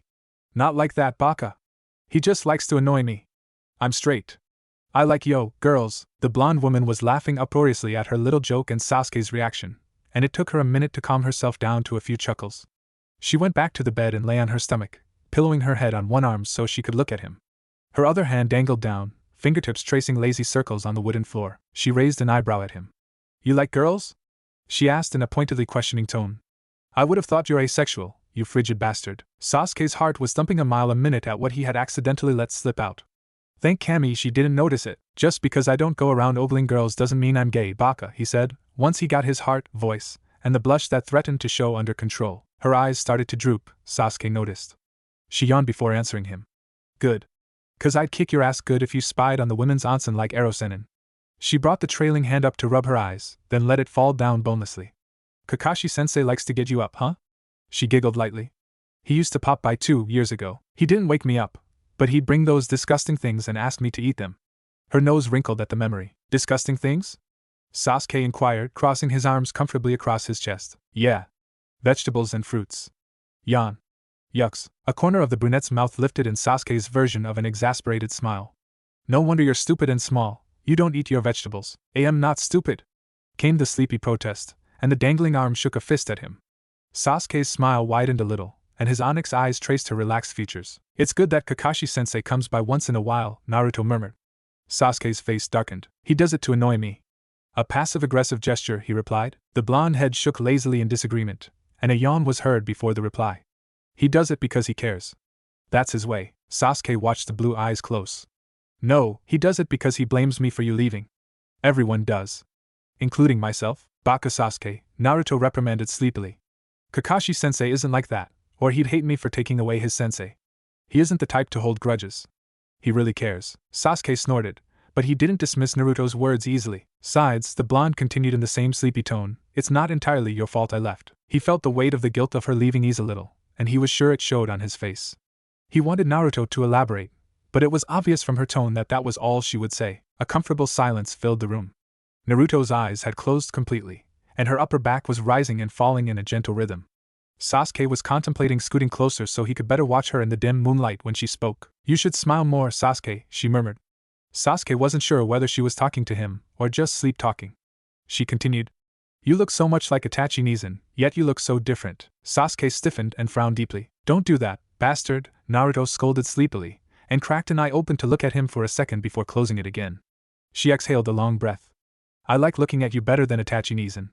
Especially when you smile. When he woke up the next morning, still leaning against the door, she was gone again. But this time, instead of cursing, a slightly goofy smile curved his lips when he remembered what she had said last night. Naruto gleefully slurped up her ramen. She set down the bowl and burped. Thanks, Sasuke. Sasuke smiled faintly. Will you be coming by tomorrow? He asked. The blonde scrunched up her face, thinking. Let's see, today's the 5th night I'm here, so nope. I won't be here tomorrow night. Tonight's my last in a while. Sasuke's spirits dropped at that statement. He had been in unusually good spirits these past few days. It had even shown on his face and in his general manner. The staff at the Hokage Tower had been giving him curious looks when they thought he wasn't looking, and Sakura had asked him point-blank during their ramen lunch yesterday. He had given her one of his looks, and she had dropped the topic. But now the reason for his he didn't quite know what to call the emotion he was feeling. He wasn't exactly happy, but perhaps it was a faint happiness.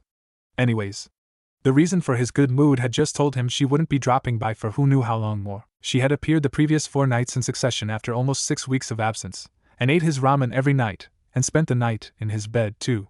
Unfortunately, in Inner Sasuke's opinion, he wasn't in the same bed at the same time. He was getting an ache in his back and dark circles under his eyes from sitting on the floor at night and watching her sleep until his eyelids drooped on their own accord.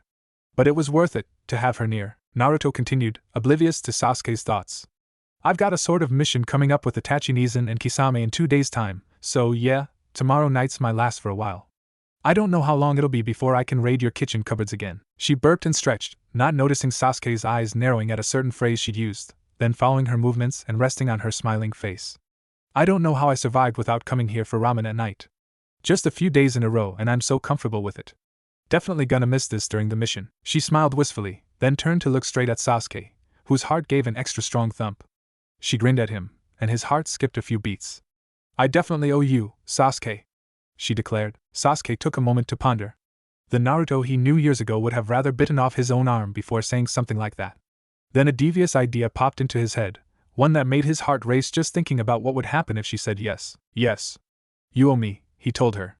He was sure his eyes must have glinted evilly or something, but she was happily rocking on the back 2 legs of the chair and wasn't really paying attention to him. She replied absently, and ran a hand through her hair. Sasuke smirked. He hadn't smirked in a long time. She was still balancing the chair on 2 legs and apparently thinking of something. He decided to unveil his evil plan. Since you owe me, I know of a way you can repay me. Go on a date with me.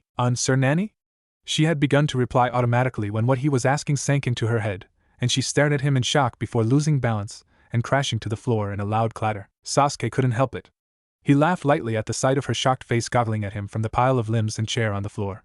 He quickly got up, pulled the chair away from her and set it on its feet, smirking. He kept the smirk on his face, but his stomach was invaded by nervous butterflies as he slowly reached down, gently grabbed her upper arm and pulled her upright.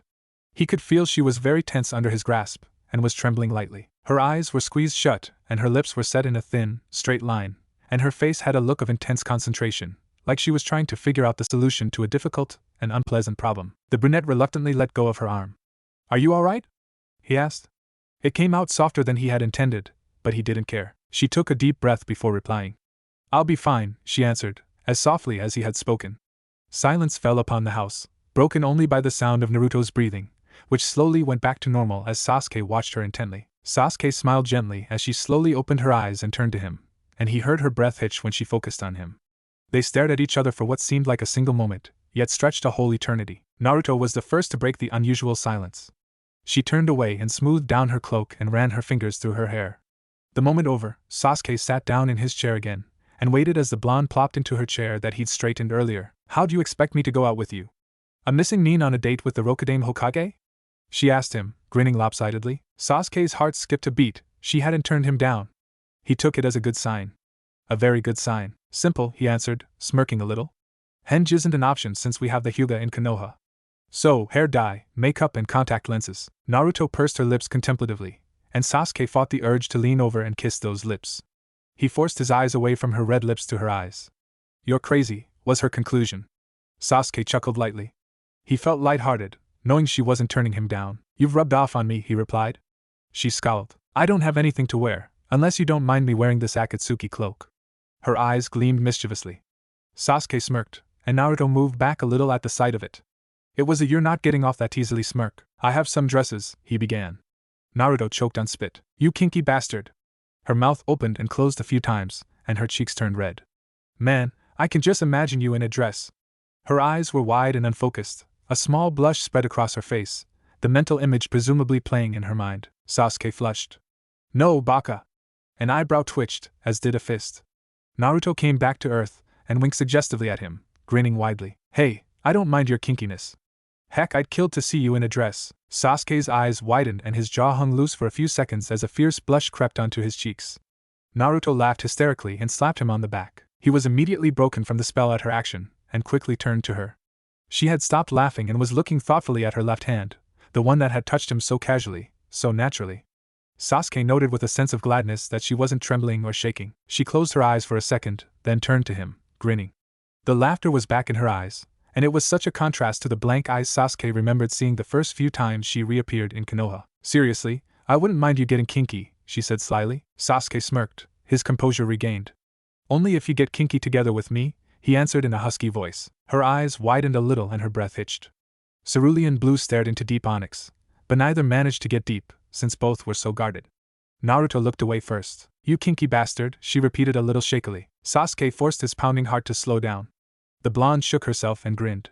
Sasuke smiled faintly. So, kinky Sasuke, you were saying? Sasuke's eyes narrowed slyly and a little evil grin curved his lips.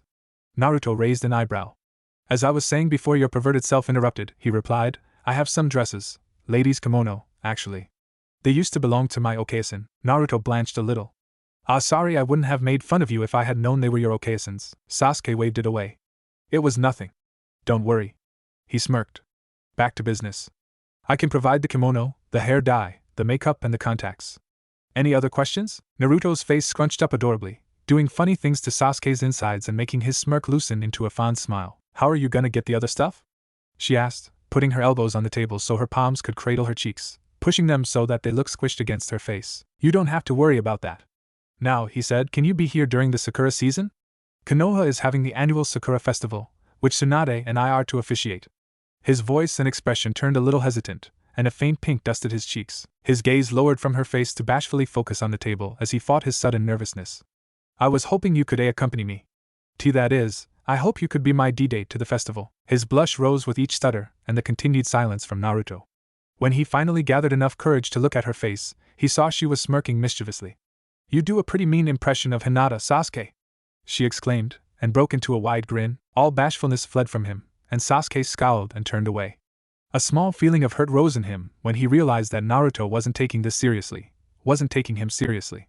But her next sentence chased the thoughts and hurt away. I'd love to go on a date with you, Sasuke. The sincerity in her voice was unmistakable. Sasuke's eyes quickly rested on her face, and at the sight of her warm, gentle smile, his heart thudded against his chest and he felt like he was somewhere in between the heavens and earth, frozen in time. He finally managed.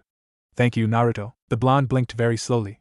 The pleasure is mine, she answered softly. Sasuke's heart seemed to have expanded and was now trying to burst out of his ribcage.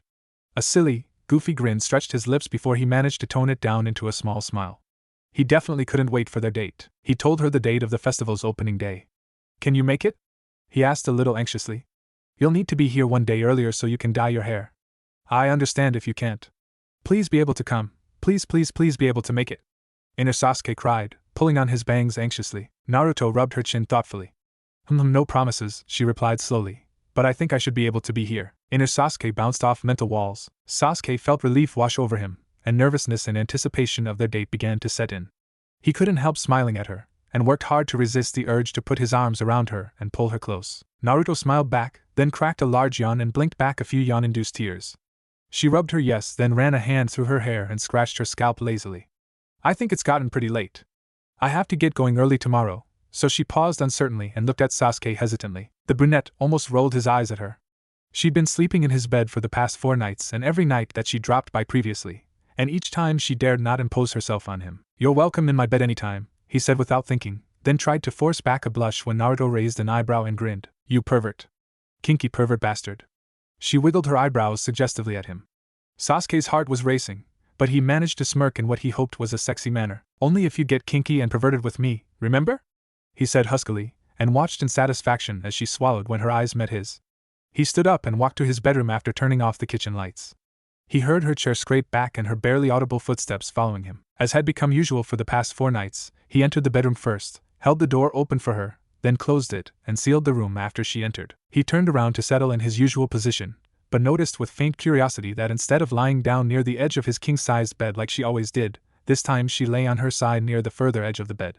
She avoided his eyes. I feel bad for making you sit on the floor all the time while I use your bed, she said quietly. Why don't you, come and lean against the edge of the bed, at the very least. She stretched her hand and patted the edge of the mattress she usually lay on. Sasuke's pulse started accelerating as he slowly walked the short distance and sat down so that his side leaned against the bed.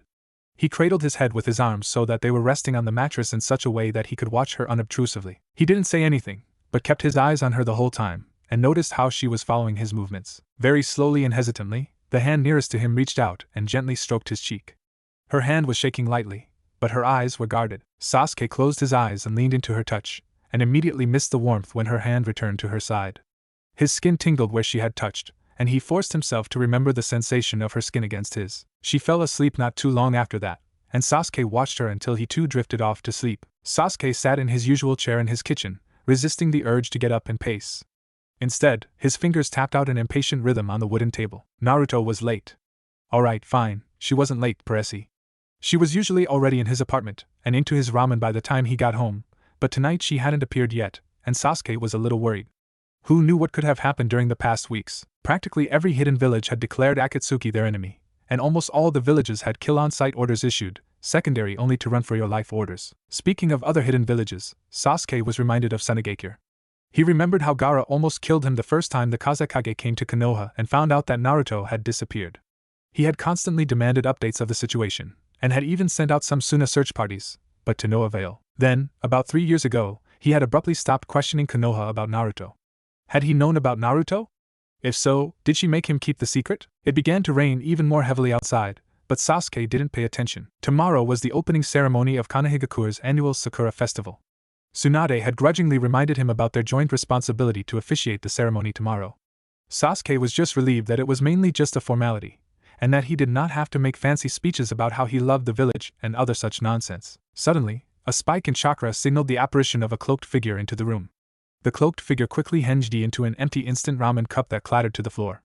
Sasuke would have raised an eyebrow, but he felt the incoming chakra signatures, and soon there were a series of smart knocks on his kitchen window. He scowled lightly and got up to open the window. On the way, he kicked the ramen cup out of sight under the table. What? He barked at the two ANBU crouching on the wall in such a way that they could peer into the window. My apologies, Rokudame-sama, but an Akatsuki member was spotted in Sector 11 of the village. ANBU 8 is in active pursuit. Sasuke didn't have to feign his displeasure at their incompetence. His scowl deepened. How many times has this happened? Your superiors will have to answer to me for your incompetence after the festival. Apprehend the criminal, or be demoted to chunin. He slammed the windows shut in their faces, and scowled at the puddle on the floor under the window, and at his own damp standard-issue turtleneck front. He wiped some water from his face and cast the privacy seal onto his apartment. A poof sounded, then a thunk as Naruto bumped her head on the underside of his table. Ow, she grumbled, and crawled out rubbing her head. You didn't have to kick that hard, bastard. Sasuke felt so relieved to see her unharmed, though soaking wet. But he scowled at her. You're late, she scowled back. I ran into some problems, as you know. You conveniently forgot to mention the increased security.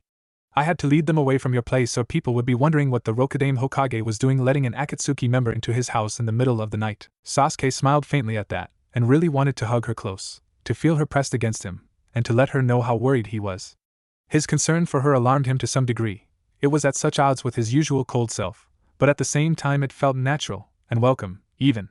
He closed his eyes and sighed. Kagabunshin, huh? He said instead, referring to whatever the ANBU were chasing in Sector 11. She grinned impishly. Oh yeah? He sighed fondly and walked out of the kitchen, beckoning her to follow. He heard her hiss slightly, as if in pain, and turned around in concern. Naruto had a hand pressed to her side and was grimacing. She looked up to see Sasuke looking at her, and waved the other arm at him dismissively. It's nothing. Just a slight cut I got during a mission, she said. Sasuke rolled his eyes and shot her an exasperated look. 20 years old, and you still can't protect yourself. Looks like you need me around to protect you, dope, he drawled rather condescendingly. Naruto scowled darkly at him. As arrogant as ever. I don't need your help, she told him angrily, and moved her eyes away from his face. She stomped past him into his bedroom and sat heavily on the bed, crossing her arms across her chest and scowling. She didn't switch on the light, so Sasuke did as he entered. She blinked at the sudden brightness and turned to stare at the floor to his left. Sasuke sighed softly. He hadn't really meant to insult her, it just came naturally. If you come back to Konoha, you wouldn't have to get hurt all the time, he said softly as he stood in front of her. She didn't turn to him, but her scowl became darker and she fisted her hands tightly. I'm a ninja. Getting hurt is part of the job description, she told him through gritted teeth. Her fists tightened. And I've told you before, I'm not coming back to Konoha. Sasuke's eyebrows creased as he frowned. He crouched down. Why not? He demanded quietly. You've never told me. He could see her fists tighten even more until they started to shake. She took some deep breaths before replying. I have told you. I'm the bane of Konoha. Why would I want to come back? Not when I can live where people don't glare coldly at me for something I have no control over, and curse me behind my back. She abruptly turned to him. Her eyes were hidden by her bangs, but he could almost feel their intensity. Listen, Sasuke, I came here 'cause you asked me on a date, not to get the 3rd degree from you. Can we drop this topic? Or else I'm leaving. Sasuke stiffened and frowned. Naruto looked away. The brunette clenched his fists a little angrily as silence descended on the room. He wanted to know her reasons for staying away. It seemed so hypocritical of her, wanting to be Hokage and forever trying to drag him back when they were younger, only now to stay away from the village, not wanting to come back. Yet at the same time, if there was one thing Uchiha Sasuke knew about Uzumaki Naruto, It was that the blonde was never a hypocrite, and Sasuke was very sure it wasn't any different for Namikaze's Naruto. Unfortunately, she obviously didn't want to talk about it, and him pressing her about the issue would only drive her away. It was something he could not afford to do right now. He wanted her near so much. He thought of her and missed her and worried about her when during the days she was away, and wanted to have her by his side and protect her from Akatsuki and the blinded, close-minded people of Konoha. He wanted to help her overcome her haphophobia, then hold her so close he could feel her heartbeat against his. His brows furrowed even more. He was aware of the fact that he obviously thought of her as more than a rival, an ex-teammate, or even a mere friend. The question was, did he want to let go of his inhibitions and let down his walls to allow the feelings to grow? More importantly, did she feel for him even the slightest of what he felt for her? He inhaled and exhaled deeply and slowly, and looked up to see Naruto peering curiously at him with only traces of her earlier scowl left on her face. He stood up and ran his fingers through his hair as he turned away from her. The stuff is in the bathroom in a paper bag. You can't miss it. I also included a special type of body lotion that will disguise your skin tone and scent. He indicated towards the bathroom. Okay, Naruto replied, then suddenly hissed in pain when she stood up. Sasuke whirled around in concern to see her bent over a little, gingerly pressing a hand to her side. It's nothing, she gritted out, then squeezed her eyes shut as another wave of pain seemed to overtake her. It's not nothing, Sasuke said a little snappishly, annoyed that he couldn't touch her to examine the wound. Naruto managed a glare in his direction before unbuttoning her cloak and letting it fall to the floor. Sasuke frowned deeply at the state of her clothes. They were bloodied and torn. What worried him the most, however, was the piece of metal he saw sticking out from her side. He slowly stepped nearer to her. You call that nothing? He asked, and glared at her. How did you get that? She glared at him again before contorting her face in pain. I got in the way of a kunai wrapped with an exploding note. 2 pieces got in when it exploded to bits. The other piece is out, and now the Kyuubi's chakra is pushing this one out so the wound can heal. Don't worry, it's about to come out already. Sasuke watched in morbid fascination with his Sharingan activated. He could see the orange-red chakra surrounding the metal in a wave-like pattern, pushing it out of Naruto's side. I'll pull it out, he said. Naruto quickly shook her head. No need, it's coming out, she rasped, taking a step back. Sasuke shook his head, his Sharingan spinning slowly. It'll be faster if I pull it out, he insisted. He had almost added a doge at the end of that sentence. Trust me. Naruto stiffened at his last 2 words, and glanced up at him. She was frowning in pain, but otherwise she didn't move. Sasuke took it as permission, and stepped nearer to her. He could see her eyes were following his every move. Sasuke slowly lifted his hand and firmly gripped the piece of metal sticking out of her flesh. He could see her tense up even more. You need to relax? This will probably hurt a little, he told her. 1, 2, and he peeled the kunai piece out smoothly. Naruto gave a small grunt of pain and closed her eyes. Sasuke put the bloodied metal piece onto his nightstand and flashed through some hand seals. A pale green sphere of chakra enveloped his hands, and he let his palms hover over the bleeding wound in Naruto's side. She started in surprise. You know healing jutsu?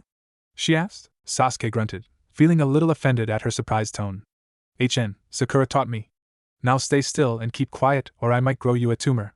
He didn't look up at her face, but she kept still. He watched the edges of her skin ease together and fuse under his palms, and let go when the process was complete. He exhaled and sat back on his haunches, and glanced up at the blonde, who was having an impressed look on her face. She reached down to poke at the newly closed wound. Sasuke quickly swatted her hand away, but not before she managed one poke. Ow! She quickly retracted her hand and moved a few steps back. Don't touch it yet, Baka. You might reopen it, Sasuke scolded, and stood up to sit on the bed. He looked up to see her staring at him with an unreadable expression on her face. Her eyes were partially hidden by her blonde fringe. He stared back at her, trying to fathom what she was thinking, but after a while she shook herself and grinned. The stuff's in the bathroom, any? I'll get started then. She left the room. Sasuke reached down to pick up her discarded Akatsuki cloak. It was thoroughly wet, and muddy in a few spots. He ran his fingers over the tear that corresponded to the wound he had just healed, and turned the cloak around to find another similar tear. Probably the entry site of the second piece of metal. He closed his eyes and grimaced for a moment, then stood and took a hanger out of his clothes cupboard and hung the cloak on one of the pegs standing in a row on the wall. That done, he walked out of his bedroom to the living room, seated himself on the couch and reached for a scroll he had left there when he had arrived home earlier. Usually he would have finished his work in the office, but today he had decided to take the scroll home with him to wait for Naruto. He left at the same time as his secretary, who had given him a strange look, since he had never left before or at the same time she did. He immersed himself in reading the scroll, only vaguely aware that Naruto was taking her own sweet time in the bathroom. After about an hour, he heard the bathroom door open and looked up in anticipation. A few seconds later, a dark brown head poked itself into the room, followed by the rest of the body it was attached to. Sasuke looked over the disguised Naruto judgmentally. The dye he had given her turned her hair a rich mahogany brown, and the lotion he had provided covered up her tan quite well, leaving her with a skin tone almost as pale as his. Cheek pads made her formerly well-defined cheekbones more chubby. She had tried on the makeup and contacts, so her whisker marks were gone, and her eyes were now a nondescript chocolate brown. Altogether she didn't look particularly memorable or outstanding, or Naruto-ish, just the way he had planned it. With a tight feeling in his chest he realized he wanted the real blue-eyed blonde, not a fake brown-hued woman.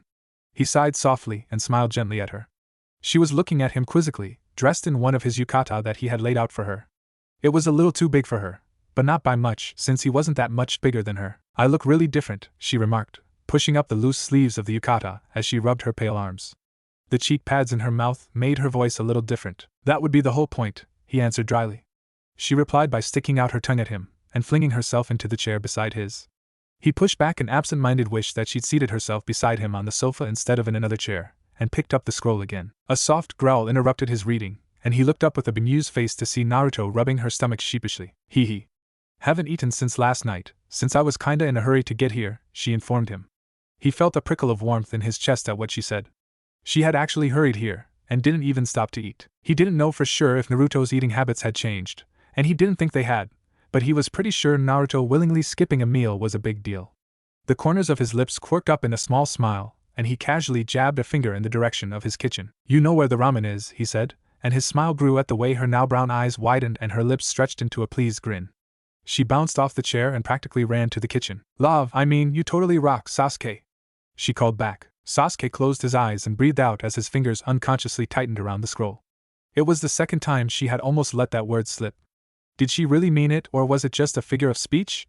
Then again, if it was just a figure of speech, she wouldn't stop herself from finishing the word, right? But if she meant to say what Sasuke thought, hoped, inner Sasuke supplied, and got trashed for this troubles, why did she always cut herself off? Maybe she didn't really feel that way after all. He did almost kill her when they were genin, and all but kicked her out of the village himself 5 years ago. The sounds of Naruto bustling back into the living room made him look up. She was carrying a tray he didn't know he had, and on the tray were at least 8 steaming cups of ramen. He gave her a fondly exasperated look, and she pouted at him. "What?"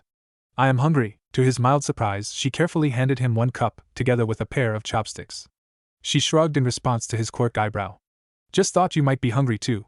If you aren't, it's fine, 'cause there's always room for more ramen in my stomach." Sasuke smiled, feeling touched that she'd actually prepared 1 cup for him. "Thanks." They quietly ate their ramen. Sasuke noticed that Naruto wasn't eating as messily and loudly as usual, and commented on it. The blonde half scowled, half pouted at him. "Mine. You and Itachi Nizan are so similar.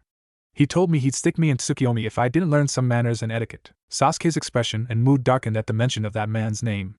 He didn't like the fact that he was still alive, and that Naruto was hanging around him more than she was around Sasuke. The blonde merely examined him for a few moments with an expression Sasuke couldn't figure out, then yawned and stood up. "I'm dead tired," she said, and yawned again.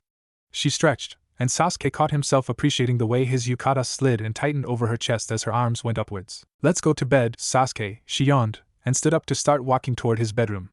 Sasuke pointedly ignored the jolt his lower regions felt at her words, and rolled up the scroll neatly before getting up and heading to his bedroom, trying to stop his heart from pounding so hard. She was putting away the brown contact lenses when he entered. He waited for her to finish and sit on the bed before switching off the light and walking towards the bed, feeling just so warm and strangely content at how wonderfully normal these actions felt. As they were part of their nightly routine, his chest tightened with the longing for it to come true. He sat himself in a comfortable position and rested his head on the mattress, and smiled gently at her. She started to smile back, but ended up yawning instead. "What were you reading earlier, sick?" she asked, blinking at him. He could barely make out the blue of her eyes. He didn't hesitate to answer. "Negotiations for an alliance from Takigakure." Naruto thought for a while, then chuckled lightly. "Yeah, I remember that place with the weird water and that whiny guy. What are their terms?" She either didn't see that it wasn't exactly proper for the Rokudame Hokage to be discussing village affairs with a missing nin, an Akatsuki member, no less, in the bedroom, or just didn't care. It was the latter in Sasuke's case. They want an exchange of some jutsu, but their list of jutsu that we don't already know is too short. There is nothing we can gain from them in terms of trade, and they aren't willing to hand over any samples of their hero water. Tell them the most Konoha would do is to teach them basic medical jutsu, and maybe a couple of ninjutsu, and that we'd accept their list of jutsu. Intel concerning village security, like rumors of wars or the movement of common enemies, must be shared wholly and willingly. If they want more than that, then they might as well swear allegiance to Konoha and become a Konoha outpost, with their hero person a subordinate of the Hokage's. The Rokudaime was impressed, and let it show in his face, together with a raised eyebrow. She caught his expression and looked away. I mean, those are the terms I'd state if I was Ho if I had to decide. She yawned and curled up, bringing her knees halfway up to her chin and curling an arm over them. Sasuke sighed, and looked away as the feeling of guilt came back. You'd make a better Hokage than me, he murmured. He couldn't quite keep the longing out of his voice as he spoke again. If only you'd come back. He looked to the blonde to see that she had closed her eyes and her face was blank. Please, let's not get into that again, Suk. Her voice was a little pleading. And I've told you, stop feeling guilty about me leaving the village. It wasn't merely you could say that it was mostly because of Konoha. She exhaled, and a small smile curved her lips. Oyasumi, Suk. Sasuke stared at her for a long moment before closing his eyes. Oyasumi, Naruto. Sasuke stirred lightly as a faint ray of sunlight hit his face. He squeezed his eyes shut, then opened them, and was rewarded with the picture of a sweet face, whose eyes were closed in sleep. For a split second he tensed, then his sleep-clouded brain cleared enough for him to remember that it was Naruto. He felt his heart expand within his chest, and realized that he loved waking up beside her, although he would much prefer her natural blonde hair and tan skin. Her makeup that hid the whisker marks had rubbed off a little, onto his pillow, he noticed in annoyance, so that the marks were partially visible. He watched as her nose twitched, followed by her eyelids. Then she blearily opened her eyes, and Sasuke almost hungrily drank in the sight of her cerulean blue irises. She blinked as she focused on him, then she gave him a gentle, sweet smile, and he all but melted.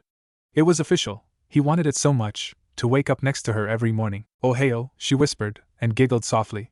He smiled in the dim dawn sunlight. Ohio, he whispered back. Very slowly, he reached out and cupped her cheek, and let his fingers trail over her skin as he drew his hand back. His gaze never left her eyes, and their smiles never left their faces, though Naruto did stiffen a little. Don't I get a good morning kiss? Sasuke whispered teasingly, enjoying the light pink that dusted her cheeks. His breath caught as she brought her hand to touch her lips slowly and deliberately, then slowly let that hand move over to his face and press the fingers she had kissed to his lightly trembling lips. Her eyes never left his. She was rewarded with a dazed smile as she pulled back her hand. Thank you, he whispered, and she grinned mischievously at him. Why are we whispering? She whispered. Sasuke grinned lightly. I don't know, he whispered back. She giggled girlishly, then turned to face the ceiling as she stretched luxuriously. Sasuke watched her movements appreciatively. He shook his head a little, then got up and stretched, and looked to the bed to find Naruto's eyes on him. You go ahead and use the bathroom first, he told her. She nodded and hopped off the bed. Sasuke dropped gracefully into the bed and snuggled into the warmth she left behind. He scowled at the makeup-stained pillow, and pulled off the soiled cover so as to use the bare pillow. He buried his face in it, but knew that her scent wouldn't be there. The body lotion he gave her ensured that much. It erased her original scent and replaced it with a flowery, perfume-like one. About 10 minutes later, she re-entered the room clad in the same yukata, but looked fresher. He watched her put on makeup and style her hair into a simple bun, leaving the contacts for last, at his request. He wanted to see as much of those blue eyes as he could. Finally she turned to him. Her skin was pale, due to the lotion, and her eyelids had a pastel purple hue, thanks to the makeup he had provided.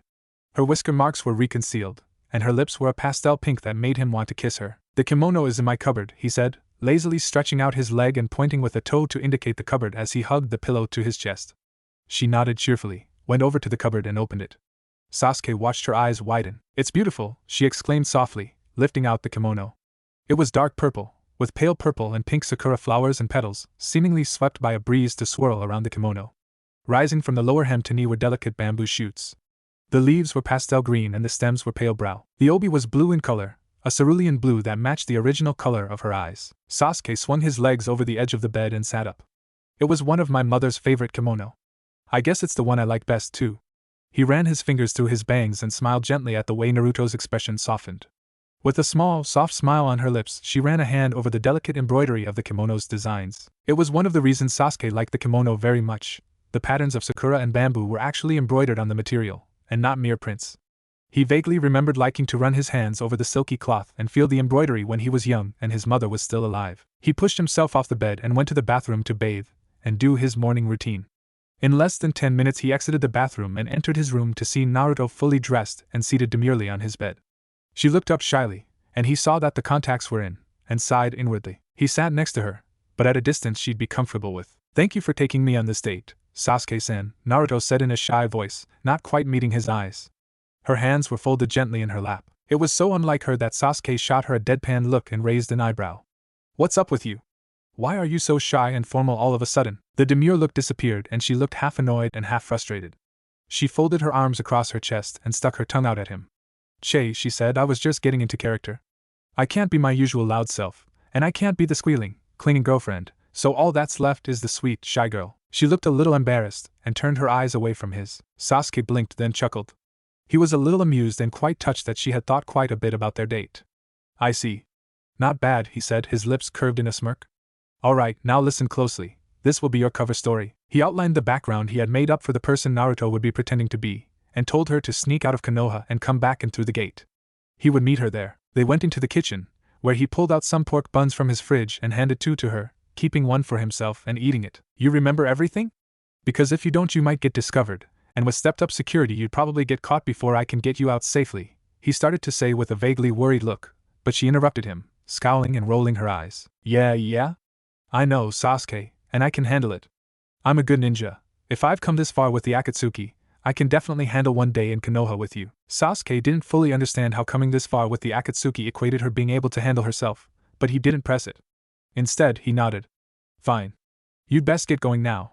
It's almost an hour past dawn, and the civilians will be stirring soon." He really wanted to give her a quick hug and a kiss on the cheek, but settled for grabbing her hand and giving it a firm squeeze before letting go.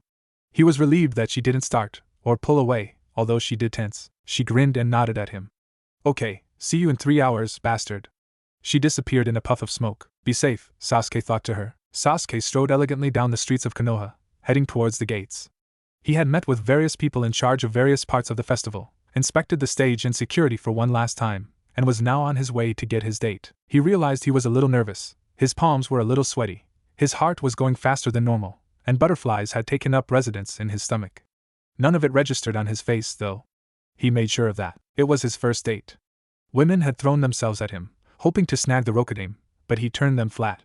Even before Naruto made her reappearance, he hadn't been interested in any of the women, so much so that rumors had been going around about his sexuality, or lack thereof. And now here he was, excited and nervous about his date with a disguised missing Nin, an Akatsuki member and man-turned-woman who was originally born a woman. Who happened to be the daughter of the most beloved former Hokage, the Yondaime, and his former teammate and rival/best friend. Sasuke nodded to the people who bowed respectfully to him as he walked, and paid no attention to the fluttering eyelashes and simpering smiles. He took a deep breath as the huge gates came into view, and as he got nearer, he spotted the purple-clad figure waiting at the guardhouse, eyes cast demurely to the ground. It seemed the Chunin guards were trying to chat her up, and she kept shaking her head. "With me? Your friend doesn't seem to be showing up," one of the Chunin, a brown-haired man, said with a predatory grin as he moved to stand next to Naruto, who smoothly stepped away. The other Chunin, a black-haired one, leered at Naruto. A surge of anger flashed through Sasuke, and he quickened his strides to reach the guardhouse. The two Chunin had now their backs to him, and were so concentrated on talking to Naruto that they didn't sense his approach. He saw that Naruto did sense him, and she finally looked up. A faint pink colored her cheeks before she quickly looked down again, with a smile playing at the corners of her lips. Sasuke narrowed his eyes and cleared his throat. A bit of killing intent leaked out, and the moment they sensed it, the two Chunin guards whirled around in a hurry. Their hands shot to their kunai pouches, but they both snapped upright and bowed smartly when they saw who it was. The Rokugan folded his arms across his chest. "Why are you both not at your post?" he asked coldly, glaring at them. "We were just speaking to this lady, Uchiha-sama," the brown-haired one replied quickly. The Uchiha's expression became frosty, and more killing intent leaked out. The nerve of these two trying to snag his date. "I wasn't aware that it was part of your duties to talk to every visitor who entered the gates," he snapped in an icy tone. The two Chunin were staring at the ground nervously. "We, began one of them, but Naruto's voice cut in. She spoke in a voice that was almost a whisper. "Sasuke-san," was all she said. Sasuke made a conscious effort to let go of his anger, and turned to her. She smiled gently at him, and he returned the gesture. He noticed the shock of the two Chunin, and realized that it was probably the first time he had ever smiled, to the knowledge of the residents of Konoha. "Hatsutori Kazuha," he greeted her warmly, using an alias he had cooked up.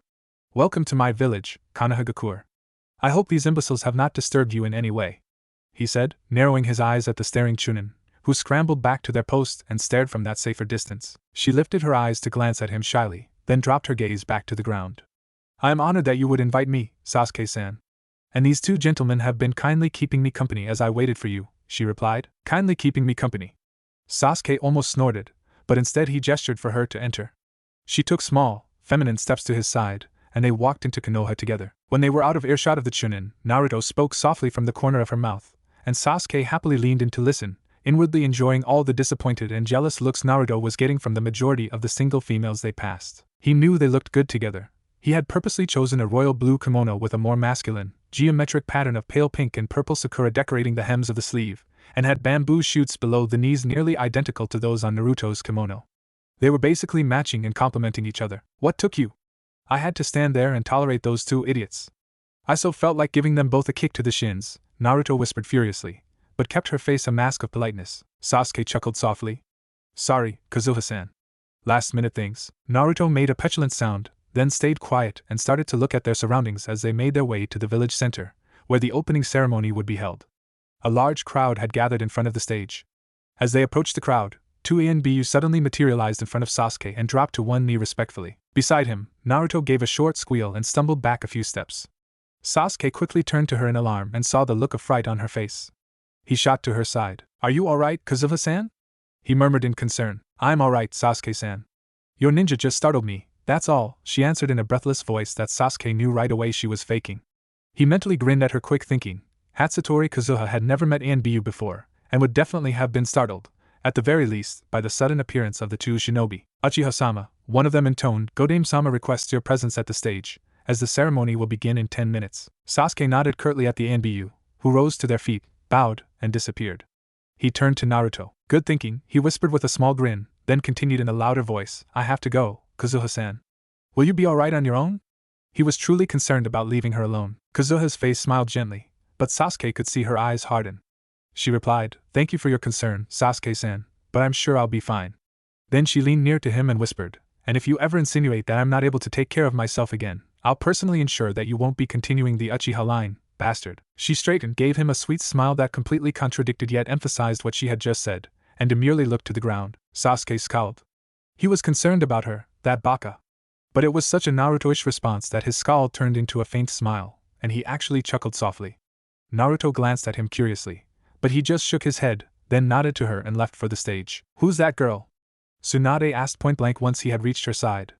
Sasuke's expression became frigid. I wasn't aware that part of the Hokage's duties were to spy on their subordinates' personal lives, he answered icily as he started up the stage behind her. Tsunade wasn't intimidated. Get the stick out of your ass, Uchiha. The Uchiha clan is the responsibility of Konoha. As such, whoever you choose to revive your clan with is my business as well. Sasuke glared angrily at her. Hatsutori Kazuha, he bit out. You recall my final mission before my appointment as Rokudame. As noted in my report, I rested overnight at Akagusa to recover from mild chakra exhaustion. I met her there. The circumstances were real, only Hatsutori Kazuha was not.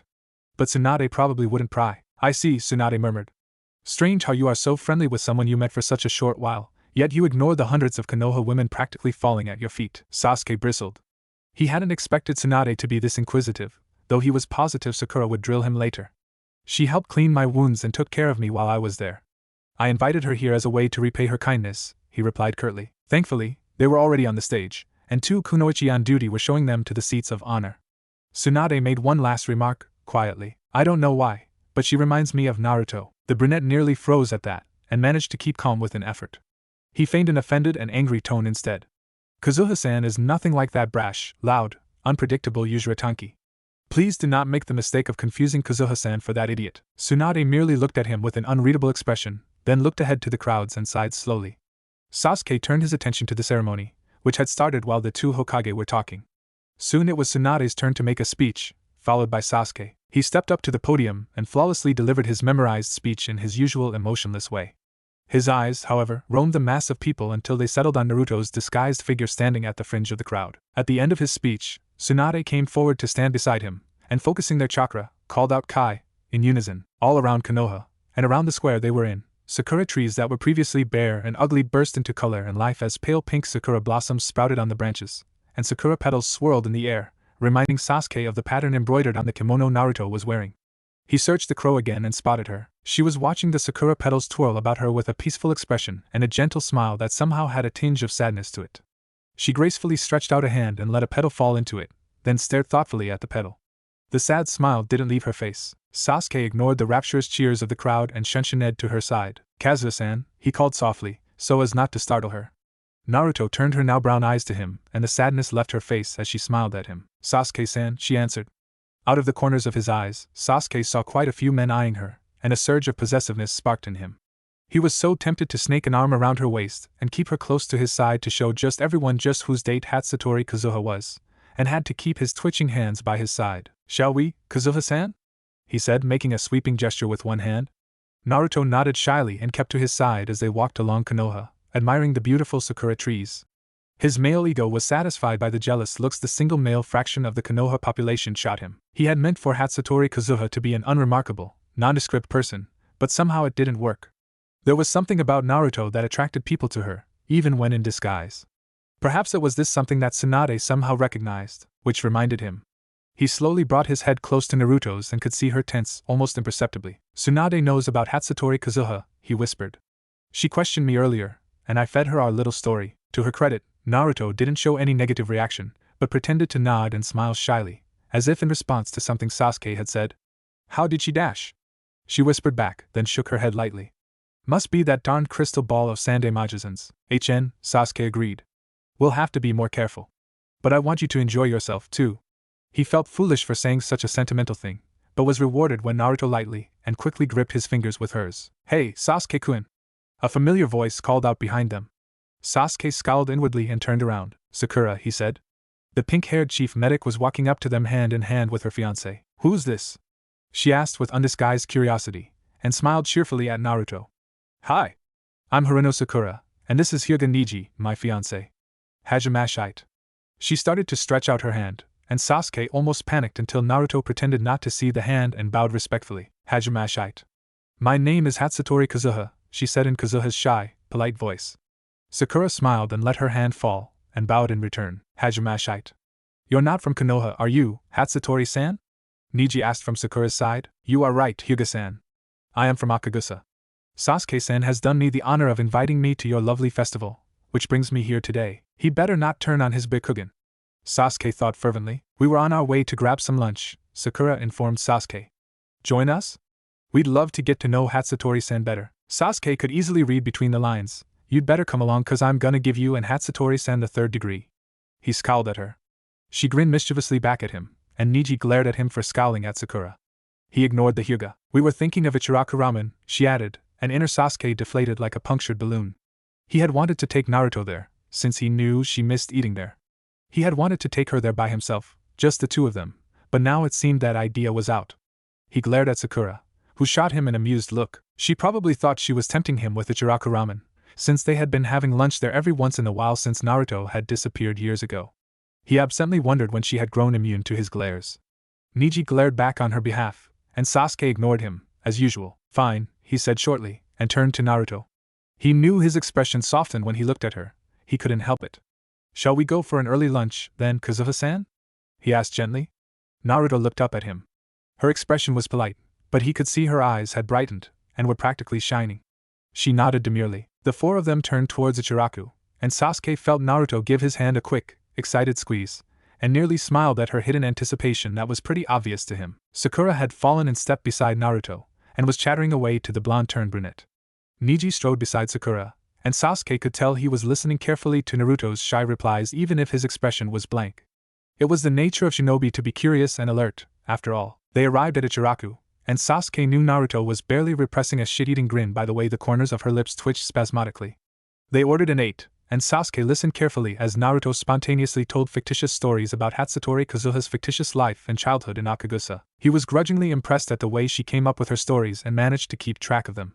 Sasuke repressed a smile. Naruto somehow managed to eat her ramen in a ladylike manner, and when she was done, shot Sasuke a pleading look. He could immediately tell what she wanted. Inner Sasuke cackled evilly as Sasuke ordered another bowl of miso ramen. If he wasn't mistaken, miso was her favorite, and laced his fingers together as he waited for the food to arrive. "Are you alright, Sasuke-kun?" came Sakura's voice. She sounded curious and a little concerned. He knew why. He had never ordered a second bowl of ramen before. "I'm fine, Sakura," his reply was curt, as usual.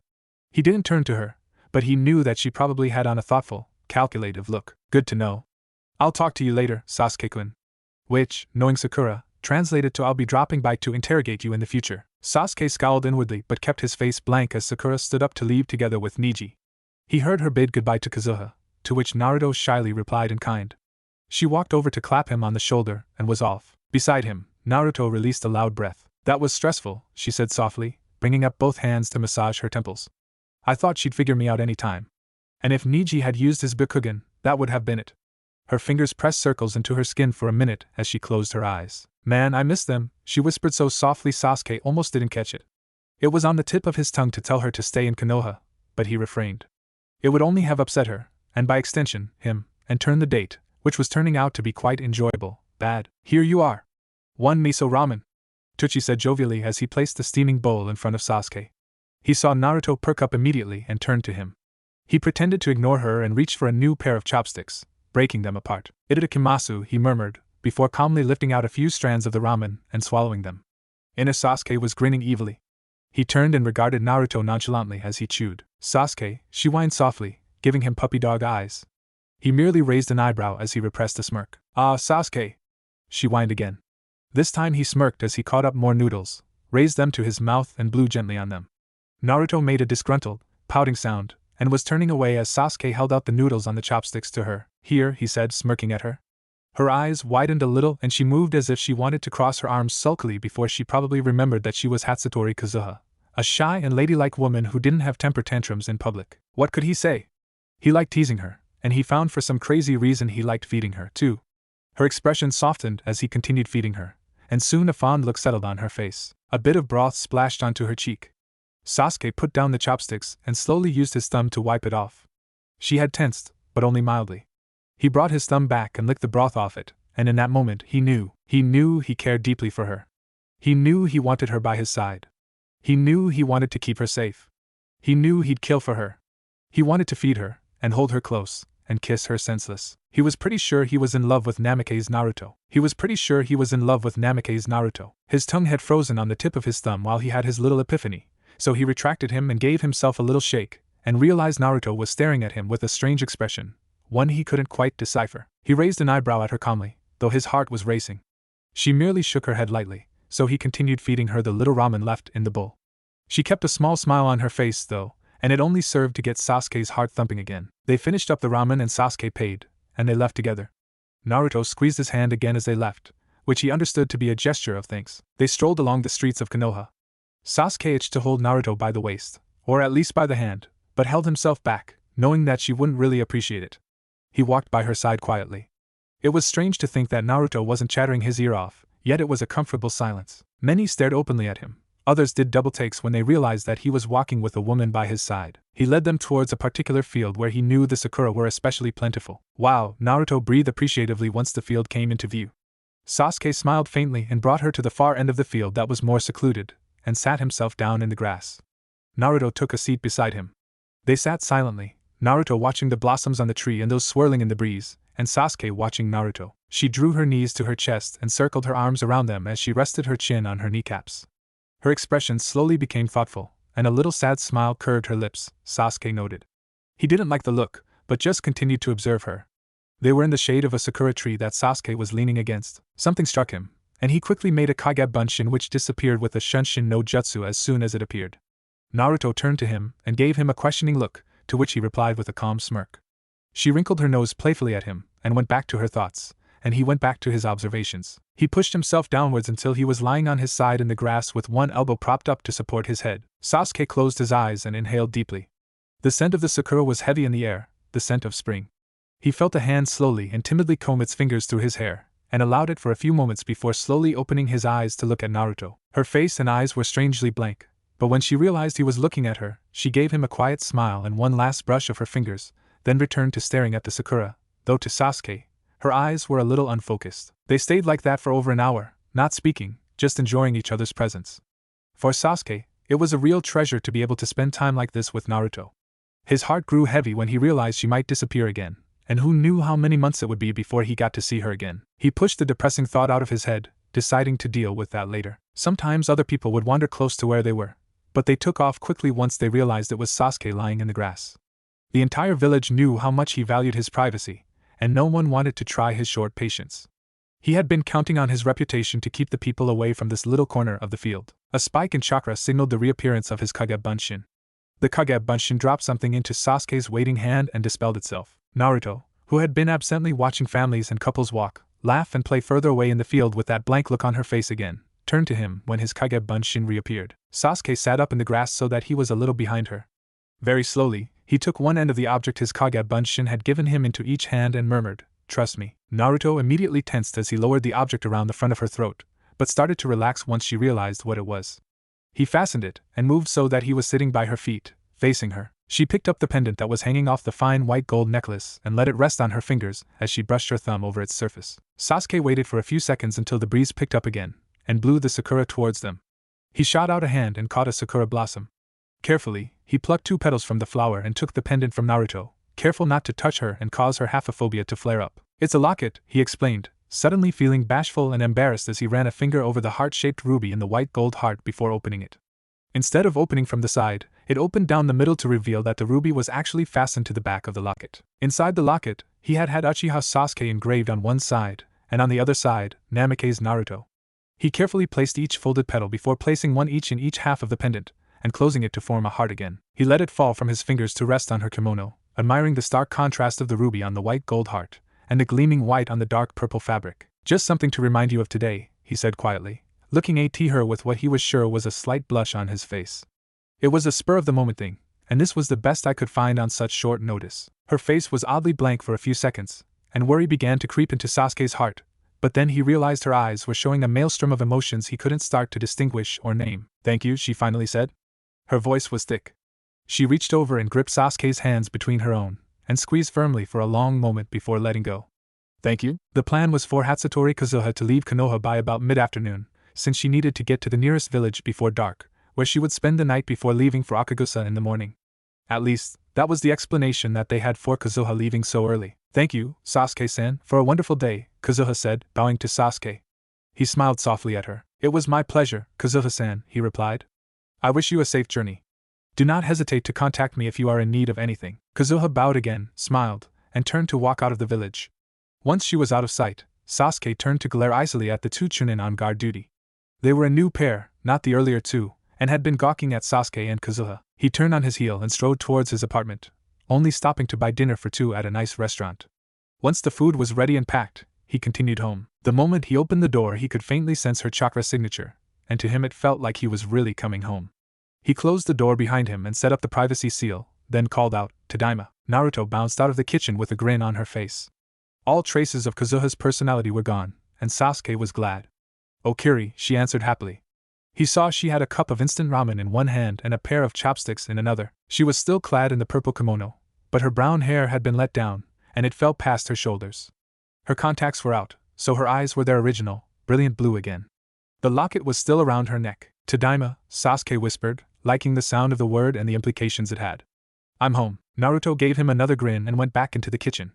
Sasuke followed, and placed his bag of food on the table. "Don't eat any more," he told her.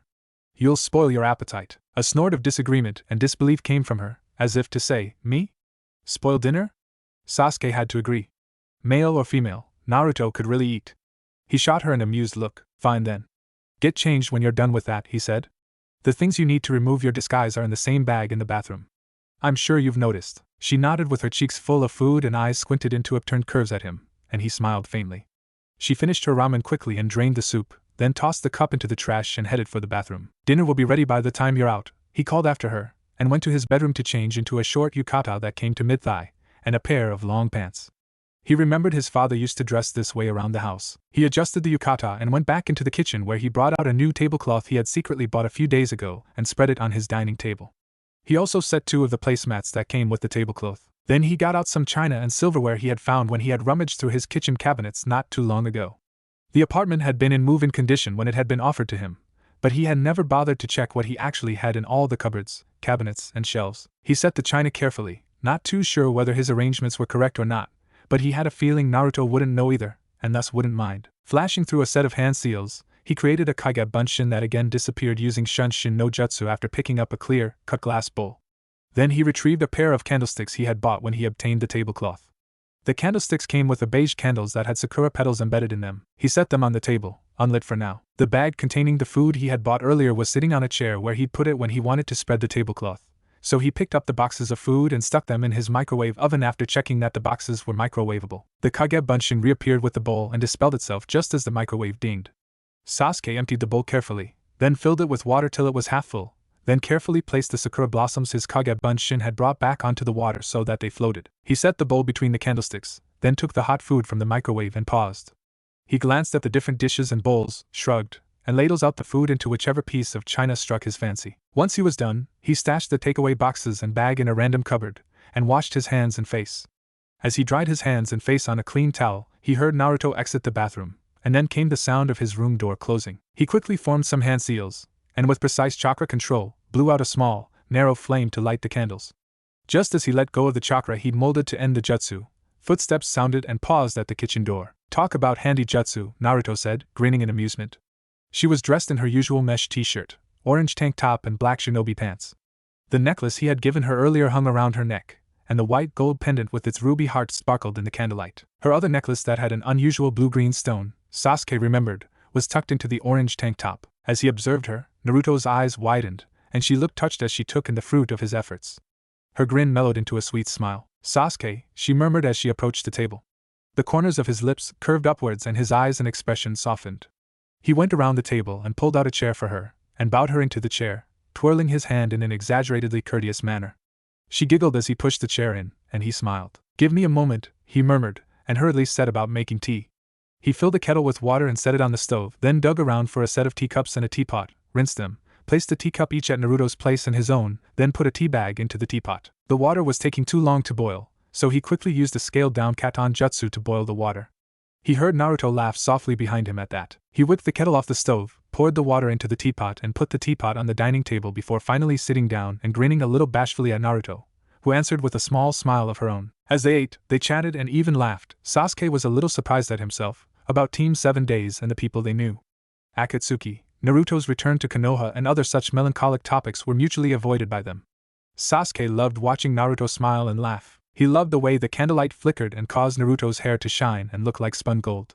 He loved the way her eyes twinkled mischievously at times and turned into little crescents when she smiled or grinned extra wide, and most of all he loved how uniquely blue they were. But then again, he was sure he wouldn't care if her eyes were any other color, so long as they were Namake's Naruto's eyes, and they were looking at him, because he was helplessly in love with Namake's Naruto. Sasuke exited the Hokage tower and shoved his hands into his pockets and looked up at the sky.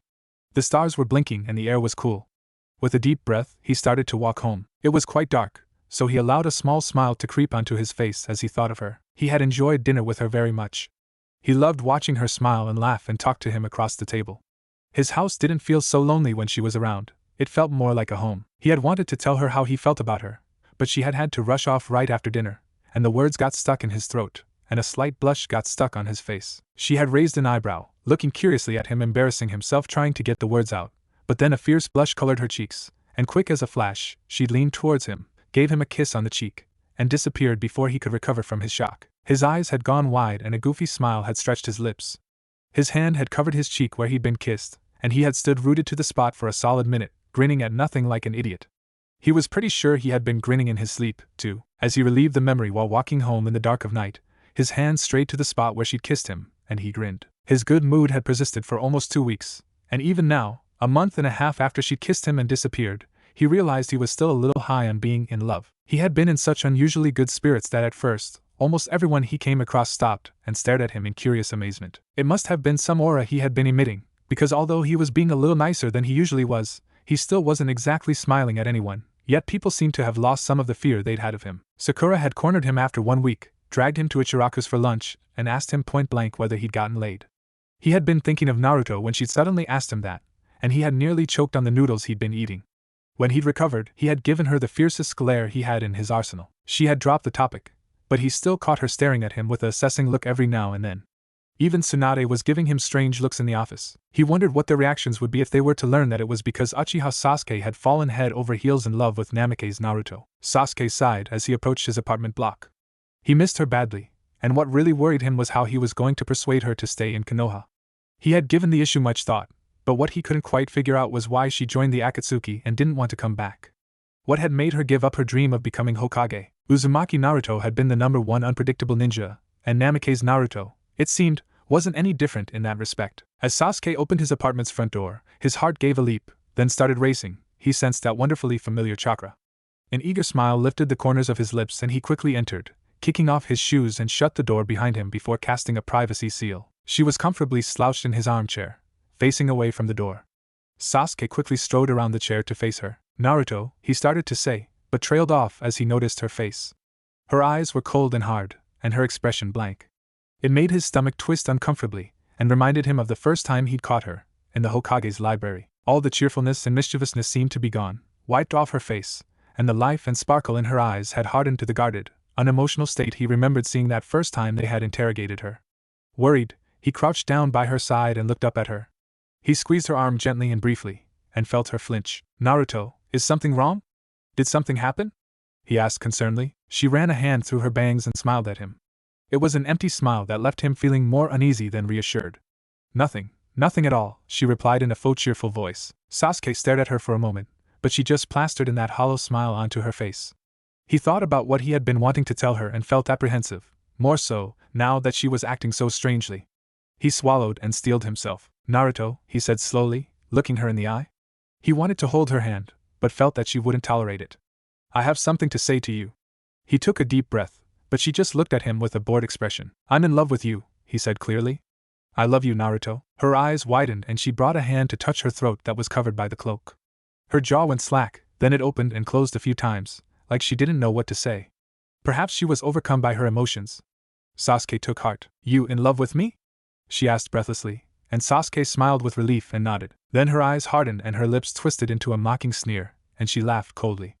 The sound sent an unpleasant tingle down Sasuke's spine. He stared at her apprehensively. Naru, her eyes flashed with cruel amusement as she cut him off. Yar. Who would have thought? Uchiha Sasuke is in love with the idiot, the hated of Konoha, the monster. She snorted and sneered at him.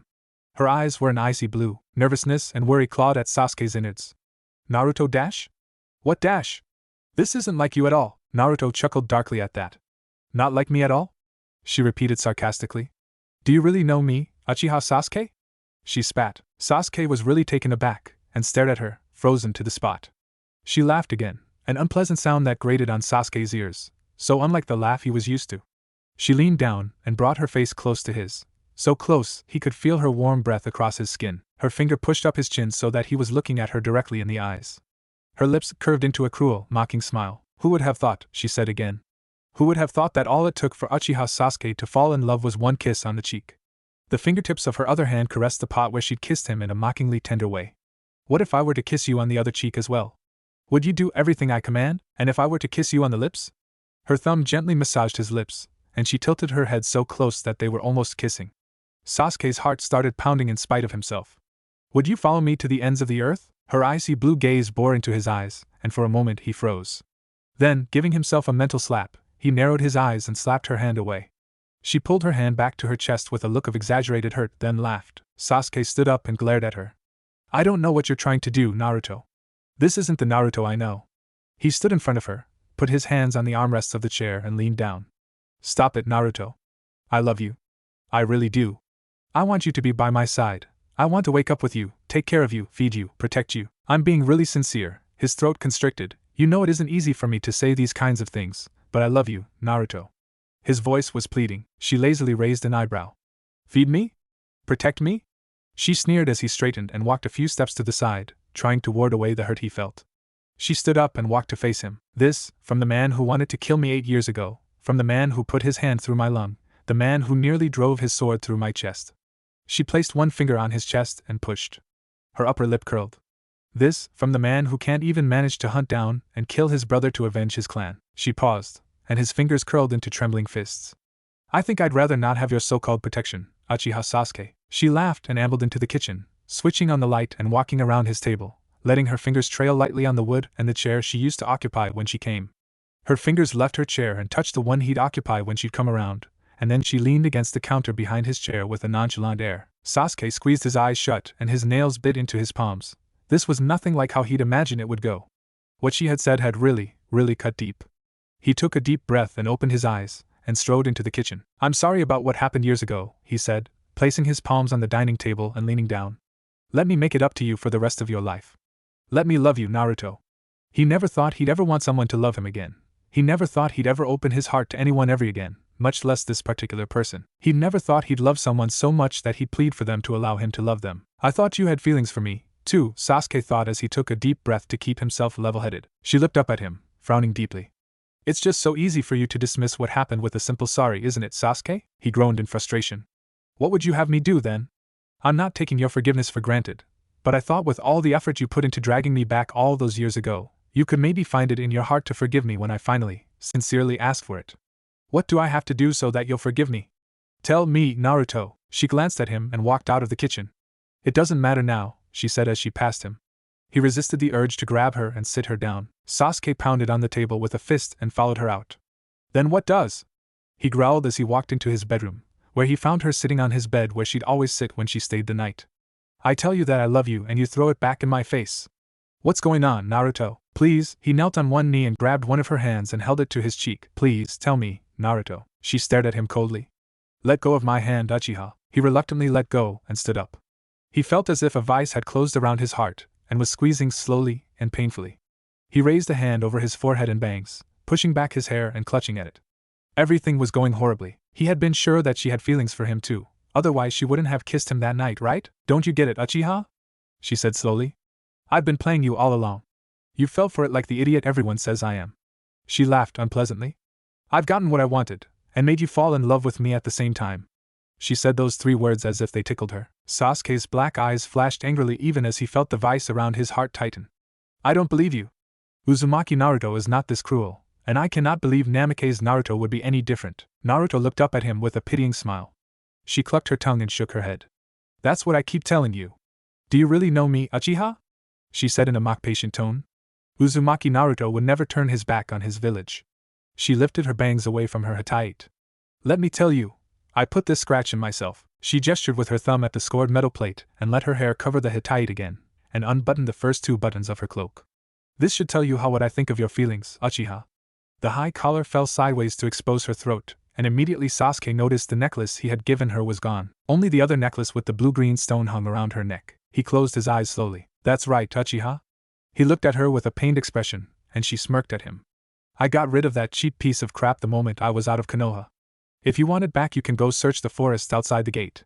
You just might find it if someone hasn't picked it up yet. The vice around his heart squeezed until he couldn't bear it. Naruto, he said softly, angrily. Shut up. She had the gall to chuckle. He glared at her, though he felt as if a hole had been punched through his chest. Was this how Naruto had felt when he hit her with his Chidori? The utter, crushing disappointment dropped into his stomach like a Doton jutsu. His eyes flashed angrily. I don't know what you're trying to do. If you want to hurt me, you've done it. If you want me to hate you, well, you're well on your way to accomplishing that. She didn't look fazed at all, she only smirked at him. He looked coldly at her. Well, she said, and got to her feet. As fun as this has been, I've got to go. That's right, you are the one doing the leaving now, aren't you? Sasuke muttered bitterly. I should never have let you back into my life. We all do things we regret, she told him airily. I'm sure you'll get over it soon enough. She leered at him. What, no goodbye kiss? I kissed you the last time. It's only fair that you kiss me now. He glared at her, trembling in anger. Don't push it, Naruto, he hissed in a low, dangerous tone. A myriad of emotions whirled in her suddenly expressive blue eyes, and without warning, she caught his face between her hands and kissed him sloppily but passionately on the lips. Caught by surprise, he froze to the spot and his eyes widened. Her tongue licked at his lips and sent a shiver through him that jolted him to his senses, and he slapped her and moved away from her with a disgusted look on his face. Get out of my house before I do something I'll regret, he snarled with his eyes narrowed. She licked her lips and ignored the reddening spot on her cheek where he'd slapped her. He repressed a flinch that was threatening to show at the sight of the handprint on her face, his handiwork. She brushed imaginary dirt from her cloak before smoothing down its folds. Her movements were slow, almost as if she were reluctant to leave. He watched her, feeling a strange urge to wrap his arms around her despite the anger that was burning in his veins. He wanted to bury his face in her neck and kiss the red splotch on her face despite the pain he felt in his chest.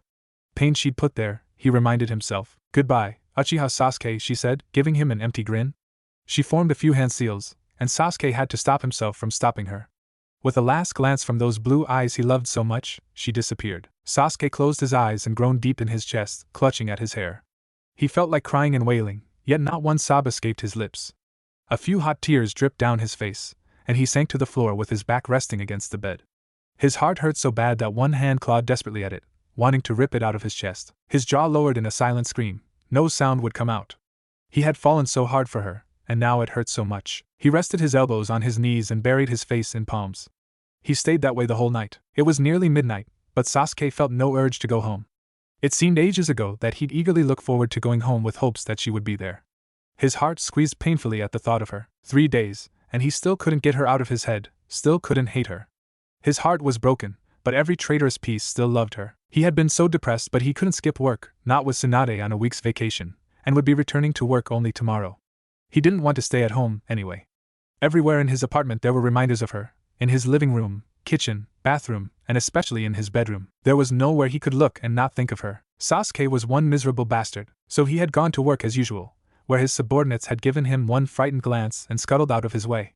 He knew that for all the lack of expression on his face, he was emitting a depressed and dangerous aura, one that was a total opposite from the one surrounding him just a few days ago. He put all his concentration into work, but in the short idle time he had between workloads, he couldn't stop thinking of her, of the morning he woke up beside her, of the date, of the dinner, and of the way she kissed him, almost desperately, 3 nights ago. Even now his fingers strayed to his lips, touching where her lips had been. Kakashi had stopped by yesterday.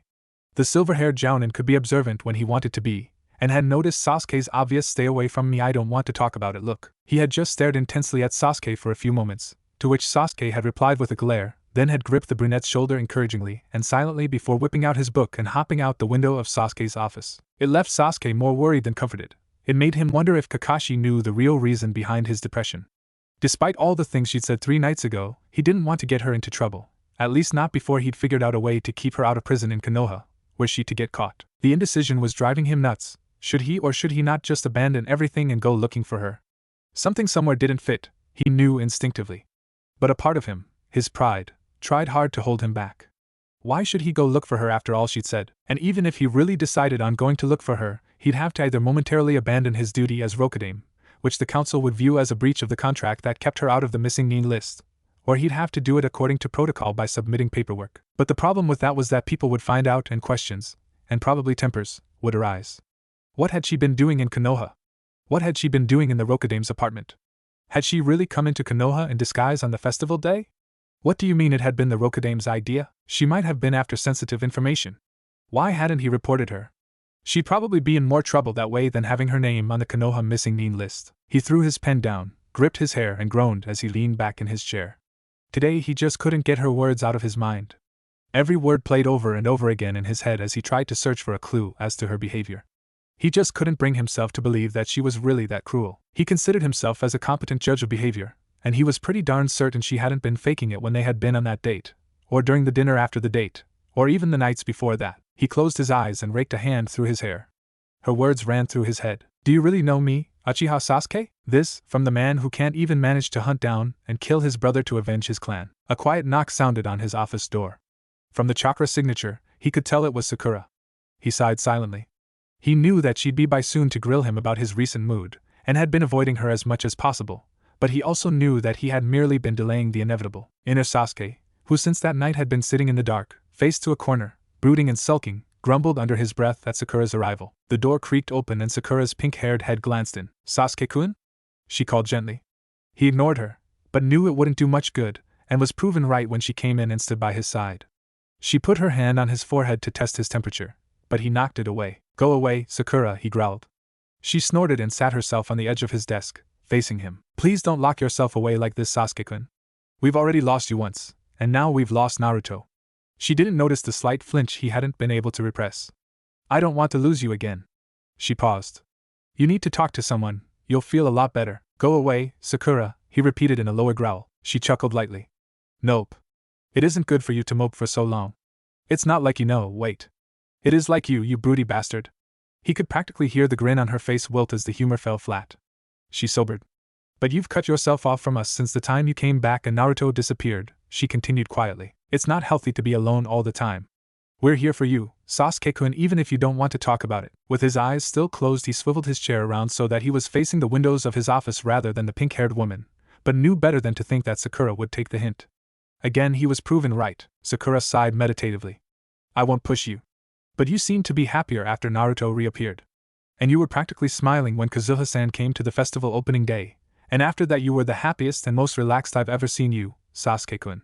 And now seeing you so down upsets me as well. Sasuke scowled, and imagined his reflection in the glass scowling back at him. He sighed and rubbed his temples with one hand. I've been playing you all along. He frowned as her voice kept playing in his head. And if I were to kiss you on the lips? His fingers strayed to his lips where she kissed him passionately before disappearing. Would you follow me to the ends of the earth? I've gotten what I wanted, and made you fall in love with me at the same time. Fall he did. He fell so hard and now it hurt so bad. A heavy, constricting feeling in his chest that he'd been feeling on and off, more on than off, started to resettle in when suddenly something struck him. I've gotten what I wanted, she had said, and a sliver of worry shot into his mind. What did she want? He asked himself. Then his eyes shot wide open. Without a word, he jumped out of his chair and ran out of the room, ignoring Sakura's startled Sasuke-kun.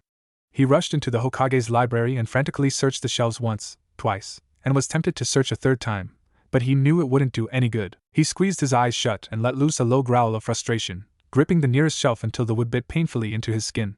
He scowled fiercely and punched the wall so hard that cracks spider-webbed out around the imprint of his knuckles even as his knees went weak. Forcing himself to stand, he clenched his fists and walked reluctantly back to his office, trying to breathe with the way his chest constricted with worry. His mind was whirling, thinking of all the possibilities and scenarios that could arise due to the fact that it was missing, and what steps he could take to rectify the problem.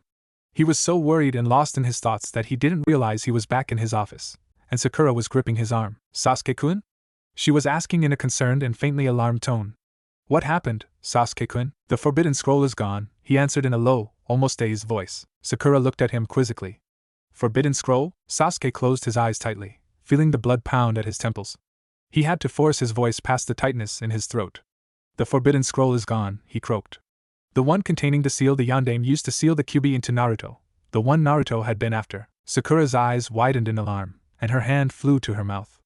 Only the Akatsuki is interested in that. That means Naruto. The Rokudaime was silent, but his face was drawn and his eyes dark with worry. Sakura stared unseeingly at him. Her mouth was moving, but no words were coming out. Suddenly, Sasuke sensed a very faint chakra signature tickling his senses and he immediately stiffened, and his Sharingan blazed. A low growl erupted from his throat as he let a kunai fly from his fingers to land a few millimeters beside the dark, shadowy form of a raven that was just taking shape on the corner of his desk. Before his eyes, the raven formed, then quickly morphed into the shape of a man wearing a high-collared cloak. Uchiha Itachi, Sasuke growled in a voice thick with hatred and contempt. Beside him, he knew Sakura had tensed in anticipation, and sensed her starting to mold chakra. He glared icily at the older man in front of them. You have a lot of nerve coming here. What have you done to Naruto, Otuto? Itachi replied with a trace of weariness in his usually bland voice. Now is not the time to fight me. Naruto-kun is in danger. A subconscious part of Sasuke noted that Itachi sounded a little worried, but rage boiled in his veins, and his hands crackled with the electric chakra of a Chidori.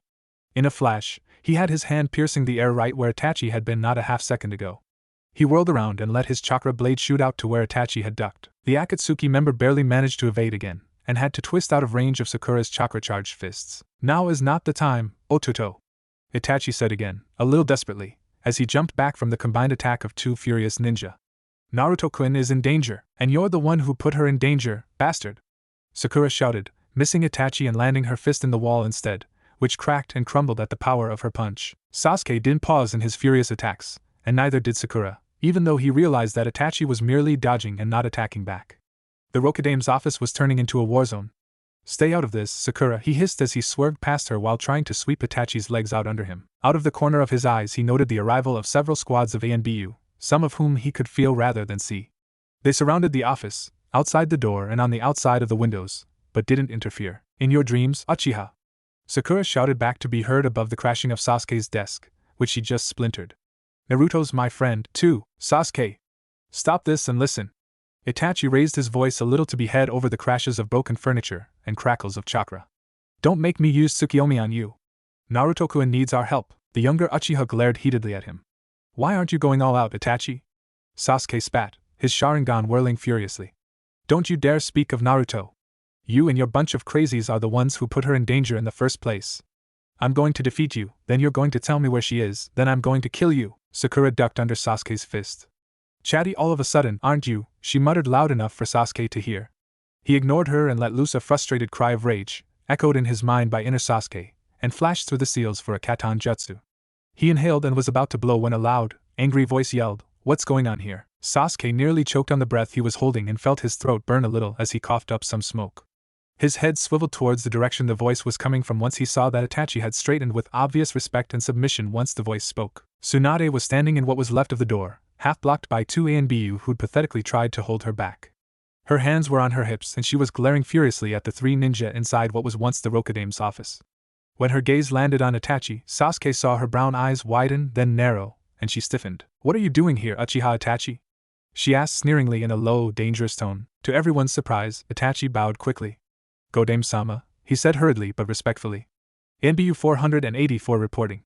Mission 25272. Tsunade blinked owlishly before something seemed to click and her eyes widened a fraction. Her expression hardened. "The will of fire has been passed on," she said clearly, and looked expectantly at Itachi, ignoring Sakura's confused look and Sasuke's own narrowed eyes and tightly clenched fists. Junko screamed his name as he pounded her into the mattress. Itachi replied succinctly and with a perfectly straight and serious face, looking Tsunade in the eye. Sasuke blinked, inner Sasuke gaped, and Sakura's jaw dropped. "That's a line from Ika Ika," Sakura exclaimed to no one in particular. Tsunade raised her eyebrows at her apprentice, then rolled her eyes. Sakura blushed. "That's what happens when your sensei reads perverted books that your teammate writes," Tsunade muttered. She shook her head and looked at Itachi again. She clenched her jaw tightly before continuing. "So it was you." Itachi nodded briefly. He said, "Godame-sama, I claim emergency." Sasuke couldn't take it. "What's going on?" he demanded angrily, and beside him Sakura nodded dumbly in agreement. "No time to explain, Uchiha," Tsunade replied without turning to Sasuke. "Uchiha, what's the emergency?" she asked Itachi. "Would it have anything to do with this?" She lifted her hand, and the Shodai's necklace dangled from 2 fingers. Sakura gasped. That's Naruto's." Tsunade nodded grimly, and Sasuke felt like a ball of lead had just dropped into his stomach. "I found it on my desk just minutes ago before you three decided to remodel Uchiha's office. There was a note saying looks like it wasn't meant to be. Sorry, Obeiken. Only one person dares call me that." "Naruto," Sakura said in a tight voice. Sasuke clenched his fists. Tsunade nodded. Sasuke could tell she was worried. "What's the emergency, Uchiha?" Itachi's eyes flashed briefly before returning to their emotionless state, and though Sasuke hadn't seen him in such a long time, he realized he could still remember the telltale signs that meant Itachi was worried, and he could see them now. "Naruto-kun is in danger," he said quickly. "She brought the forbidden scroll to the leader 3 days ago, and leader plans to begin extraction tomorrow. I cannot retrieve Naruto-kun without placing both of ourselves in danger, as I cannot predict how Naruto-kun would act, and on my own I'm no match for all the remaining members of the Akatsuki at once, reduced as they may be." Sasuke's eyes had slipped closed during Itachi's explanation and were now squeezed shut. His clenched fists trembled and his stomach twisted with worry for Naruto. What had she been thinking?